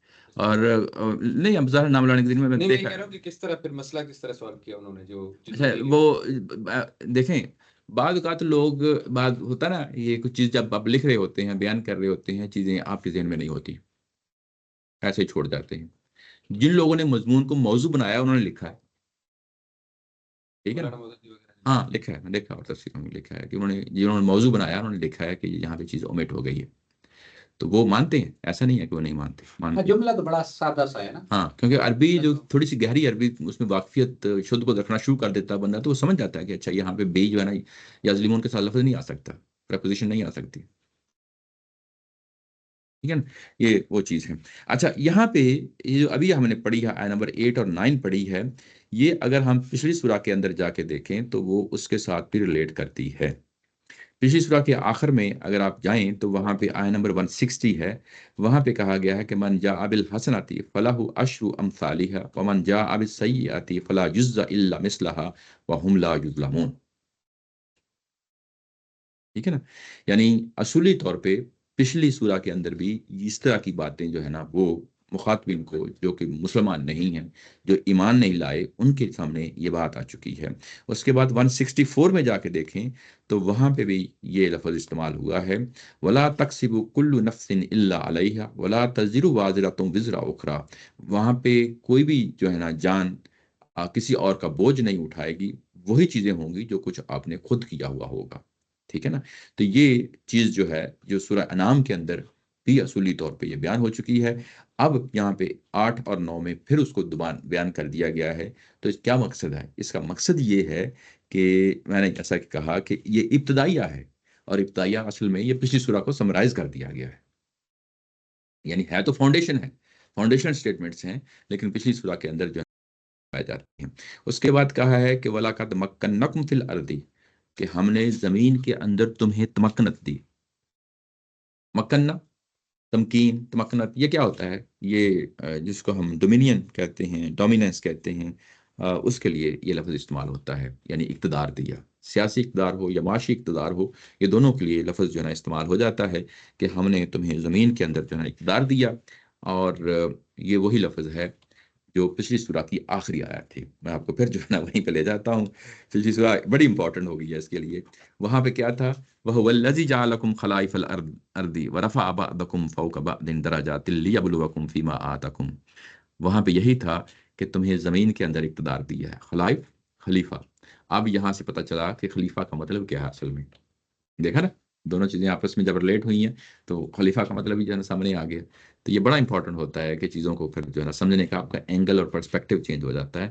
تو خلیفہ کا مطلب یہی ہے کہ اقتدار، یعنی یعنی حکومت، یعنی سیاست ہو یا معاشی طور پہ ہو. یہ ضروری نہیں ہوتا کہ کوئی آپ کا خلیفہ ہی ہو، حکمران ہو. تو بحیثیت مجموعی سوسائٹی کا بھی ایک جو ہے نا وہ ہوتا ہے نا دبدبہ، یعنی اس پہلو سے بھی آ جاتا ہے. تو یہ وہ ہے یہاں کہ ہم نے تمہیں جو ہے نا خلائف بنایا زمین کے اندر، بعض کو بعض پہ جو ہے نا فوقیت دی. اور یہ ہم نے دیکھا تھا کہ یہ فوقیت سے کیا مراد ہے، سیاست اور معیشت دونوں شامل ہیں. جب ہم یہاں پہ آئے ہیں اس سورہ کے اندر تو آیہ نمبر 10 یہ بتاتی ہے کہ ہم نے تمہیں زمین کے اندر جو ہے نا یعنی تمکنت دی، اور زمین کے اندر تمہیں غلبہ دیا، تمہیں سیاسی قوت دی. یہاں پہ فی الارض کا لفظ آ گیا ہے، الارض. اگر آپ باقی تفسیروں میں کہیں دیکھیں گے تو بعض جگہوں پہ آپ کو یہ بھی ایک معاملہ گنجلک بن جاتا ہے. تو یہاں پہ وہ اس سے مراد جو ہے نا عام انسان لے رہے ہیں، عام انسان لے رہے ہیں، اور ارض سے مراد پوری روئے زمین لے رہے ہیں. حالانکہ قرآن مجید جو ہے کسی جگہ پہ بھی کوئی جنرل سٹیٹمنٹ آتی ہے تو ہم مانتے ہیں کہ یہ جنرل سٹیٹمنٹ ہے.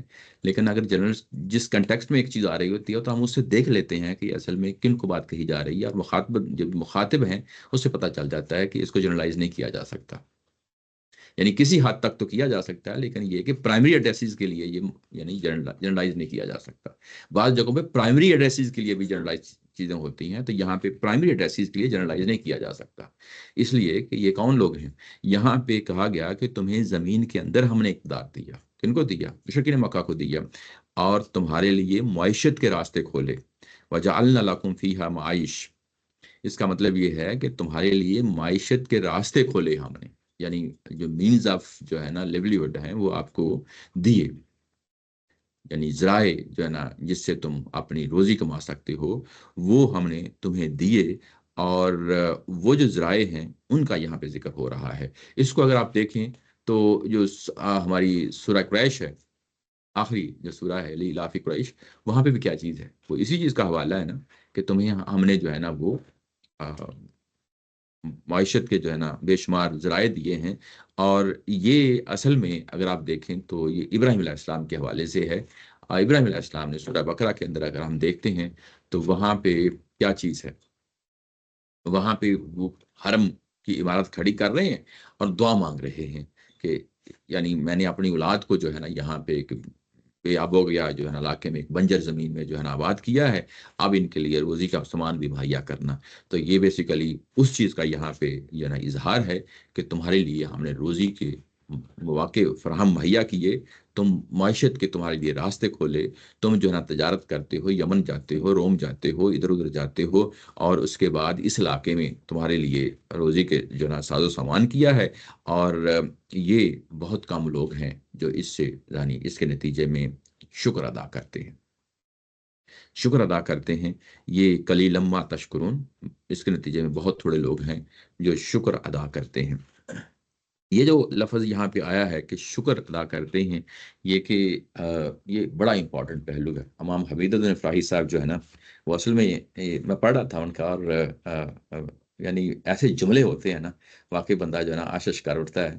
وہ کہتے ہیں کہ دین اصل میں ہے ہی شکر ہے، دین اصل میں ہے ہی شکر ہے. کہ جب انسان اعتراف پہ کھڑا ہو جاتا ہے کہ میرا کوئی آقا ہے، میرا مالک ہے، اور اعتراف پہ کھڑے ہونے کے بعد اس کو جو چیز بھی نصیب ہوتی ہے خواہ وہ علمی ہو یا عملی ہو. علمی سے مراد یہ کہ آپ کی عقل میں چیز آ گئی کہ ہاں کوئی آقا ہے، مالک ہے اس کائنات کا، اس کے سامنے مجھے سرنڈر کرنا ہے، یہ علمی پہلو ہے.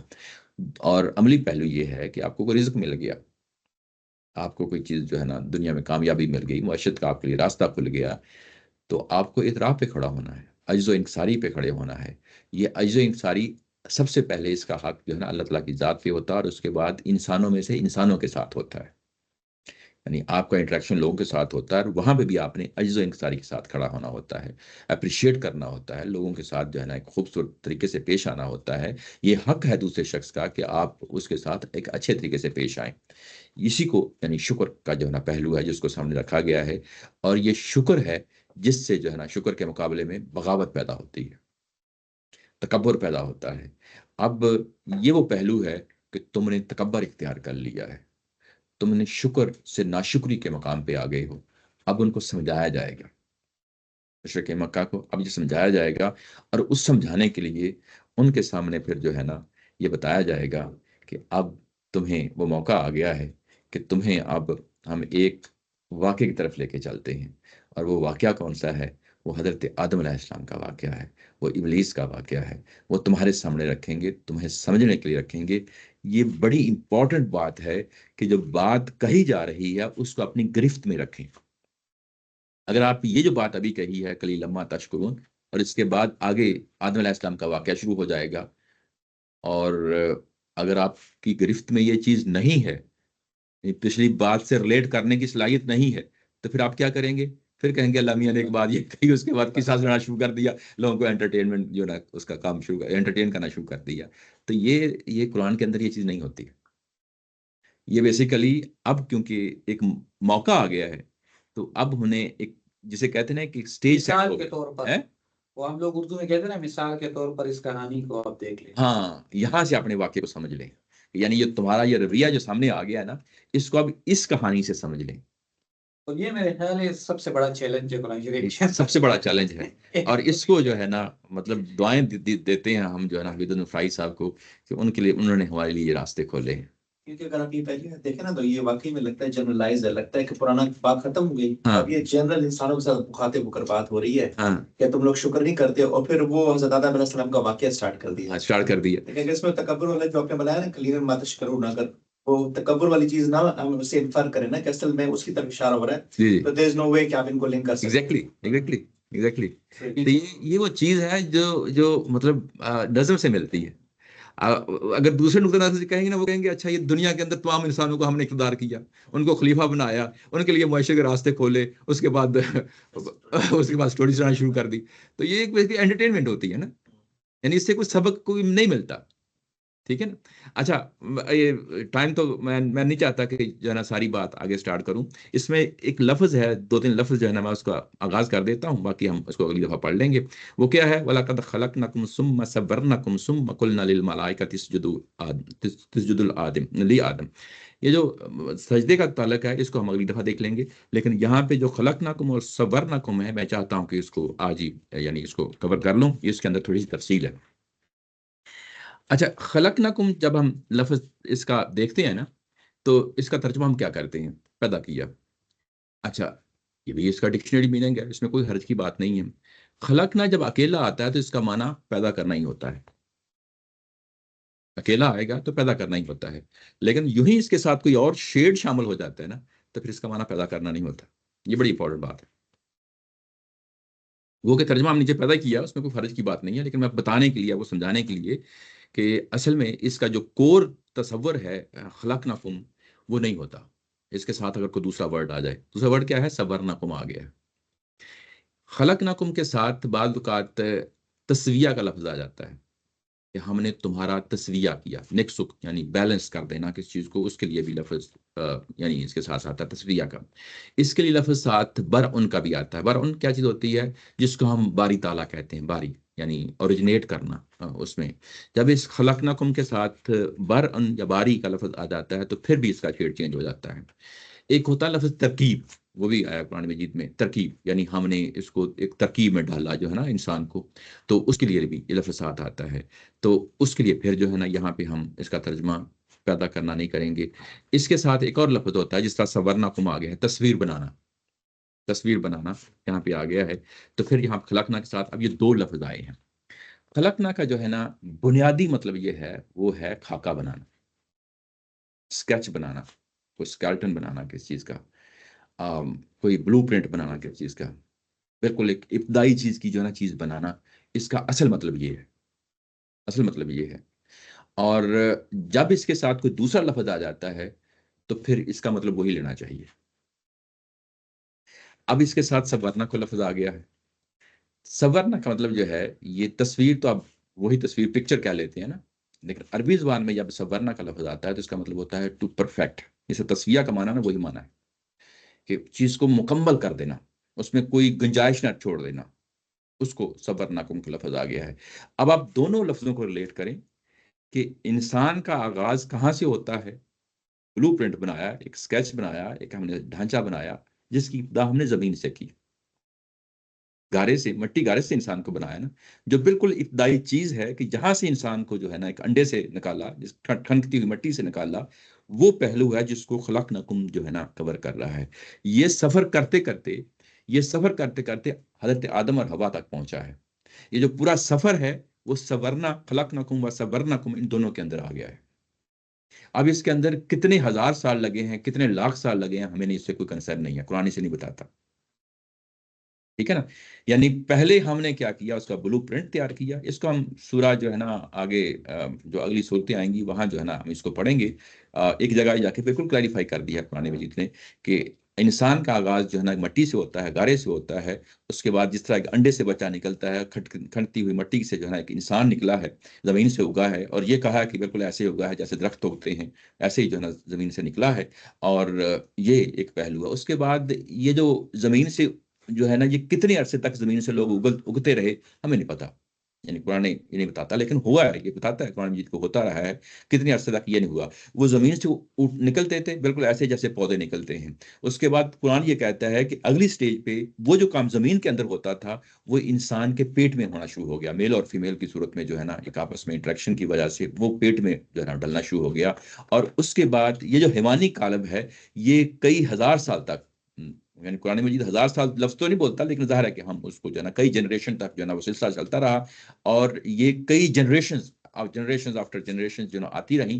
اور اس کے بعد ان میں سے 2 کو اٹھایا ہے کسی سٹیج پہ، اور اٹھانے کے بعد ان کے اندر روح پھونکی ہے. وہ جو روح پھونکی ہے اس کے نتیجے میں جو ہے نا وہ ساری چیزیں جس کو اب ہم انسان کہتے ہیں کہ اس کے اندر ضمیر آ گیا، اس میں سوچنے سمجھنے کی صلاحیت آ گئی، اس کے اندر نطق آ گیا، اس کے اندر یہ تصور آ گیا کہ میرا خالق ہے، میرا کوئی خالق ہے، میں خود مخلوق ہوں. یہ سارے تصورات جو ہے نا یہ اصل میں سورنکم کے بعد جو ہے نا وہ ڈلے ہیں. تو یہ اصل یہ خلقنکم ثم سورنکم. اور یہ جو پورا سفر ہے اس کے بعد کہا کہ اس کے نتیجے میں آدم آیا ہے، اور آدم کو کہا گیا، آدم کے لیے کہا گیا کہ اس کو سجدہ کرو. یہ وہ چیز ہے جس کو میں اگلی دفعہ ظاہر ہے کہ اس کو سمرائز کرتے ہوئے آگے نکل جاؤں گا. صاحب آپ کی اس بات سے ایگری نہیں کر رہے؟ وہ جی ساجد حمید صاحب جی نہیں اچھا، اس میں دو چیزیں ہیں. اس میں پھر وہی چیز آ جاتی ہے. جو ایولیوشن کی تھیوری ہے نا، اور اس کے اندر ایک تھوڑی سی گنجلک ہے. وہ اصل میں اس کو یعنی یوں کہہ رہے ہوتے ہیں کہ کوئی چیز پہلے ایک وجود رکھتی تھی، اس کے بعد کوئی اور چیز نکلی، اس کے بعد کوئی اور چیز نکلی، اس کے بعد کوئی اور چیز نکلی. قرآن جی یہاں سے سٹارٹ نہیں لیتا. قرآن یہ کہتا ہے کہ وہ ڈے 1 سے جو ہے نا بالکل کلیئر تھا کہ یہ اس کے نتیجے میں کسی سٹیج پہ آدمی نے بڑھنا ہے. یہ 2 فرق جو ہے نا واضح رہنے چاہیے. یہ بڑا امپورٹنٹ پہلو ہے جس کو اگنور نہیں کرنا چاہیے. اچھا اس کے ساتھ ایک اور چیز ہے کہ یہ جو 2 چیزیں ہیں، مطلب یہ کہ اس کو جو ہماری ہاں تھیوری آف ایولیوشن اس کے ساتھ ریلیٹ نہیں کرنا چاہیے، قرآن ہی کے نقطہ نظر سے سمجھنا چاہیے. یہ جو درمیان کا پیریڈ ہے یہ کیسے ہوا، اگر اس کو سائنس فیل کرنا چاہتی ہے تو موسٹ ویلکم، ہمیں اس سے کوئی کنسرن نہیں ہے. ہمیں اس چیز سے کنسرن ہے کہ قرآن یہ کہہ رہا ہے کہ ہم نے ڈے 1 سے جو ہے نا جب اس کو سٹارٹ لیا تو وہاں سے جب چیزیں اٹھانی شروع کی تو وہاں یہ پہلے دن سے کلیئر تھا کہ یہاں سے انسان نکلنا ہے. یہ فرق ہے. اس کو پھر ریلیٹ نہیں ہم کرتے تھیوری آف ایولیوشن کے ساتھ. یہ پہلو ہے. اچھا یہ چیزیں جو ہے نا ہو سکتا ہے کہ وہ جو زمین کے اندر نکلا ہے وہ اسی مادے سے باقی چیزیں بھی نکلی ہوئی. میری بات سمجھ رہے ہیں نا کہ زندگی کے جو آثار ہیں وہ زمین سے نکلے ہیں سارے کے سارے. تو وہ آپس میں ڈی این اے ملتے ہوں، آپس میں جو ہے نا بے شمار چیزیں ملتی ہوں، تو وہ چیزیں پہلے سے تیار ہو چکی ہیں جس کو اب ہم جو ہے نا لوگ کسی اور کے ساتھ ریلیٹ کر رہے ہیں. تو یہ چیزیں کیوں ماضی کی ہیں، اس کو کسی لیبارٹری میں جا کے ٹیسٹ نہیں کیا جا سکتا. اور سائنس بھی اگر کوئی چیز کہتی ہے تو وہ اس طریقے سے نہیں کہتی کہ ظاہر ہے کہ ہم نے اس کو پریکٹیکلی کر کے دیکھ لیا. تھیوری ہے اور اس تھیوری کو اسی اینگل سے جو ہے نا ذرا دیکھنا چاہیے. اچھا جو ساجد حمید صاحب ہے نا یہ جو بات کرتے ہیں اس پہلو سے، یہ ساجد حمید صاحب جو ہے نا عامر صاحب کے اسٹوڈنٹس ہیں اور بہت ساری چیزوں میں جو ہے نا اسٹوڈنٹس بہت مختلف راہوں پہ جو ہے نا اختلاف رکھتے ہیں. یہ ہمارے ہاں یہ اس کو بڑا اچھا سمجھا جاتا ہے کیونکہ ہمارے یہاں کو فرقہ واریت نہیں ہے. ہم جو علماء ہیں ہمارے وہ سارے ہمارے ہیں، مطلب غیر کی یعنی ہم سے ہماری فکر سے باہر کے بھی جو علماء وہ بھی ہماری علماء، ان کو بھی ہم اپنے علماء سمجھتے ہیں. ہم بیسیکلی دلیل کی بنیاد پہ چیزوں کو دیکھتے ہیں اور پرکھتے ہیں. وہ یہ کہتے ہیں کہ اصل میں یہ جو پہلو ہے نا، یہ جو ایولیوشن کیا ہے، جس طریقے سے یہ کہ ان کے درمیان جو ہے نا نکلے ہیں مسلسل یعنی حیوانی کالم میں ڈلے ہیں، یہ ہم اپنی دلیل کی بنیاد پہ بات کر رہے ہیں. ساجد حمید صاحب یہ کہتے ہیں کہ اصل میں یہ زمین سے جب انسان اگا ہے نا، اور جس طرح انسان اگتے رہے ہیں اسی طریقے سے جو ہے نا آدم علیہ السلامی زمین سے اگے ہیں، اور اسی کو جو ہے نا وہ بیسیکلی درمیان کے جو ہے نا جو حیوانی کالب ہے نا اس کو جو ہے نا وہ نہیں اس کو مانتے ہیں. میرا خیال ہے کہ وہ اب میں نے سنا ہوا مجھے دوبارہ سنیے گا، وہ اس آیت جو وہ آیت آپ آگے کی آیت کی بات کر رہے ہیں نا، جی اس آیت کو وہ جو سٹیجز جو مختلف ادوار کی سٹیجز پہ کہہ رہے ہیں، وہ کہہ رہے ہیں وہ ایک ہی وقت پہ وہ میں چیز ہو رہی وہ ہے، اصل میں وہ مختلف سٹیجز پہ نہیں ہو رہی. میں ابھی یہی بات کہی ہے کہ آدم علیہ السلام وہ زمین سے نکلے ہیں، وہ لیکن اس کے انہوں نے دلائل دیے، انہوں نے دوسرے قرآن میں دوسری آیت سے بھی دلائل دیے. میں سمجھتا ہوں، میں اس پر لیکن فون کروں. نہیں میں اگر آپ چاہیں گے تو میں اگلی دفعہ جو ہے نا کچھ ٹائم اس پہ اسپینڈ کر دوں گا. میرا خیال ہے کہ وہ نہیں میں اصل میں وہ جو سیشن ہوئے ہیں نا ہمارے باقاعدہ سیشن ہوئے ہیں اس چیز پہ. سر کوشچن میں تو یہ آیا تھا، جی کوشچن آنسر میں اسٹڈی سرکل کے جی جی شاید سے بھی اس کا جی جی اس میں میں اتفاق نہیں کرتا ان سے، میں اتفاق نہیں کرتا کیونکہ وہ جو آیتیں آگے آئیں گی نا، اس میں سما کا لفظ آیا ہے. سما کا لفظ جو ہے نا وقفے کے لیے ہوتا ہے، وہ سما کا لفظ جو ہے نا. اچھا شیئر کر سکتے ہیں، اگر شیئر کر لیتے ہیں. سما کا جو لفظ ہے نا وہ بڑا میننگ فل میننگ ہے. اس کا مطلب ہوتا ہے کہ درمیان میں گیپ ہے، اور وہ گیپ جو ہے اصل وہ فیصلہ کن ہو جاتا اچھا شکور صاحب، ہے. اسے نہیں میں نہیں اتفاق کر سکتا، مطلب یہ علمی طور پہ میں کہہ رہا ہوں. جی جی اچھا جو لوگ جو ڈارون کی تھیوری ہے جی جی اس سے، ڈارون کی تھیوری آپ نے پوری پڑھ لی، اوریجن آف اسپیشیز جو بھی ہے صحیح اس سے ایک نتیجہ بھی نکال دیا. صحیح. اس میں وہ پوائنٹ کون سا ہے جہاں پر آ کر پھر انسان یہ بولتا ہے کہ اللہ تعالیٰ کا انکار کر دیتا ہے، وہ کون سی جگہ ہے؟ اچھا یہ جو پہلو ہے نا کہ یعنی الحاد کا جو پہلو ہے ایتھیزم کا، اس کے لیے کوئی ضروری نہیں ہوتا کہ اس کی کوئی بنیادیں بھی ہوں. بس انسانوں نے انکار کرنا، اس کے بعد جسٹیفیکیشن دیتے رہتے ہیں. وہ اصل پرانے دور میں الحاد کی کئی ایک اور وجوہات ہو سکتی تھیں. آج کے دور میں اصل میں یہ سائنٹزم کا مسئلہ بن گیا ہے، سائنٹزم کا مسئلہ بن گیا. اور اس میں سے سب سے بڑا ایلیمنٹ جو ہے نا یہ ایولیوشن کی تھیوری ہے. اس میں آپ ان سے ڈسکشن کریں. یوز کیا ایولیوشن کی تھیوری کو، لیکن ایولیوشن کی جو تھیوری ہے نا، یہ میں بتا دوں کہ وہ محض تھیوری ڈارون کے زمانے میں تھی. اب اس کی جو ہے نا وہ میں سمجھ گیا، صرف تھیوری نہیں رہی، وہ میں سمجھ گیا، میں اس کی ڈیٹیل بھی جانتا ہوں، مطالعے میں آئی ہیں ساری چیزیں. مسئلہ یہ کہ وہ پوائنٹ کون سا ہے جہاں سے پھر نتیجہ نہیں نکالا جاتا. اچھا اصل ہوتا یہ ہے کہ جو مذہبی تعلیمات ہیں نا، یہ اب ہمارے بیک گراؤنڈ کی چیزیں نہیں رہ گئی، یہ عیسائیت کے بیک گراؤنڈ کی چیزیں ہیں. وہاں پہ بیسیکلی یہاں پہ دو گروپوں نے آپس میں یعنی ٹھن لیا تھا کہ یہ چیز یوں اور یوں ہے، اور جب وہ مذہب کی پکچر سامنے آتی ہے تو لوگ اس کو ماننے کے لیے تیار نہیں ہوتے. کیونکہ رچرڈ ڈاکنز یہ بول رہا تھا، ایک تو وہ بائبل کی تھیوری بتا رہا ہے، وہی پوزیشن کنپیریزن میں تو اس کی بڑی لمیٹڈ سوچ میں اس نے پوری دنیا کو متاثر کیا رچرڈ ڈاکنز نے نا. جی جی اس میں سے وہ جو مثالیں دیتے اس میں ایک مثال وہ افغانستان کی دیتا ہے. صحیح. کہ وہاں پر جب یہ مرد اور مرد کا ریلیشن شپ ہوتا ہے تو وہ لوگ اس کو بہت بری موت مارتے ہیں. مطلب اس کا الحاد کی اس پورے اتنے بڑے آدمی یہ مثالیں دے رہا ہے دلائل کے طور پر، بہت برے طریقے سے مارتے ہیں. رچرڈ ڈاکنز دے رہا ہے. ہاں اچھا یہ جو ابھی کیونکہ آج ہم نے پڑھا نہیں ہے، آگے جو ہے نا یہ جو ابلیس ہے، ابلیس وہ کیا کر رہا ہے؟ وہ کہتا ہے کہ تم نے مجھے پیدا کیا اور مجھے مجبور کیا کہ میں اس کے سجدہ کروں، کیونکہ میں جو ہے نا آگ سے پیدا ہوا ہوں اور یہ مٹی سے پیدا ہوا، یہ ہلکی چیز سے جو ہے نا پیدا ہوا، میں جو ہے نا کالا چیز سے پیدا ہوا ہوں. وہ کیا چیز ہے جو وہ پیش کر رہا ہے؟ بڑی امپورٹنٹ چیز ہے، یہ ظاہر ہے کہ اگلی سیشن میں آئے گا. وہ چیز یہ ہے کہ وہ اصل میں عدل کی بنیاد پہ فیصلہ مانگ رہا ہے. عدل کی بنیاد پہ فیصلہ مانگ رہا ہے نا، کہ تم نے مجھے اللہ کی ذات کو چیلنج کرتے ہیں کہ تم نے مجھے جو ہے نا وہ آگ سے پیدا کیا ہے، اور وہ ادفع چیز ہے، مٹی ہلکی چیز ہے، اور کیا مانگ رہا ہے؟ عدل مانگ رہا ہے نا. اپنے طور پہ وہ جسٹیفیکیشن دے رہا ہے، ظاہر لگتا ہے کہ وہ ٹھیک ہے، یہی لگتا ہے نا. لیکن اصل میں یہ جو حکمت ہے یہ عدل کے پہلو سے سرے سے ہے ہی نہیں ہے، یہ تو ہے ہی امتحان کے پہلو سے تھی. وہ حکمت کو نہیں سمجھ پایا، وہ زہر پہ پھنسا رہ گیا. تو انسان جو ہے نا الحاد کا مقدمہ اصل میں زہر کا مقدمہ ہے، زہر کا مقدمہ ہے. وہ زہر میں جو چیزیں آنکھیں پھنس کے رہ جاتی ہیں نا وہ پھر آگے نہیں جاتی ہیں، پھر اس کے نتیجے میں تکبر پیدا ہوتا ہے. یہی وہ تکبر ہے جس کو جو ہے نا ابلیس نے اختیار کر لیا. تو یہ ظاہر ہے اگلے سیشن میں پڑھیں گے، اس میں تو ظاہر ہے پورا یہ ہو جائے گا کور انشاءاللہ. بہرحال اب حدیث دیکھ لیتے ہیں، چیزیں تو چلتی رہتی ہیں آگے. آواز آ رہی میری صاحب؟ جی میں شیئر کرتا ہوں.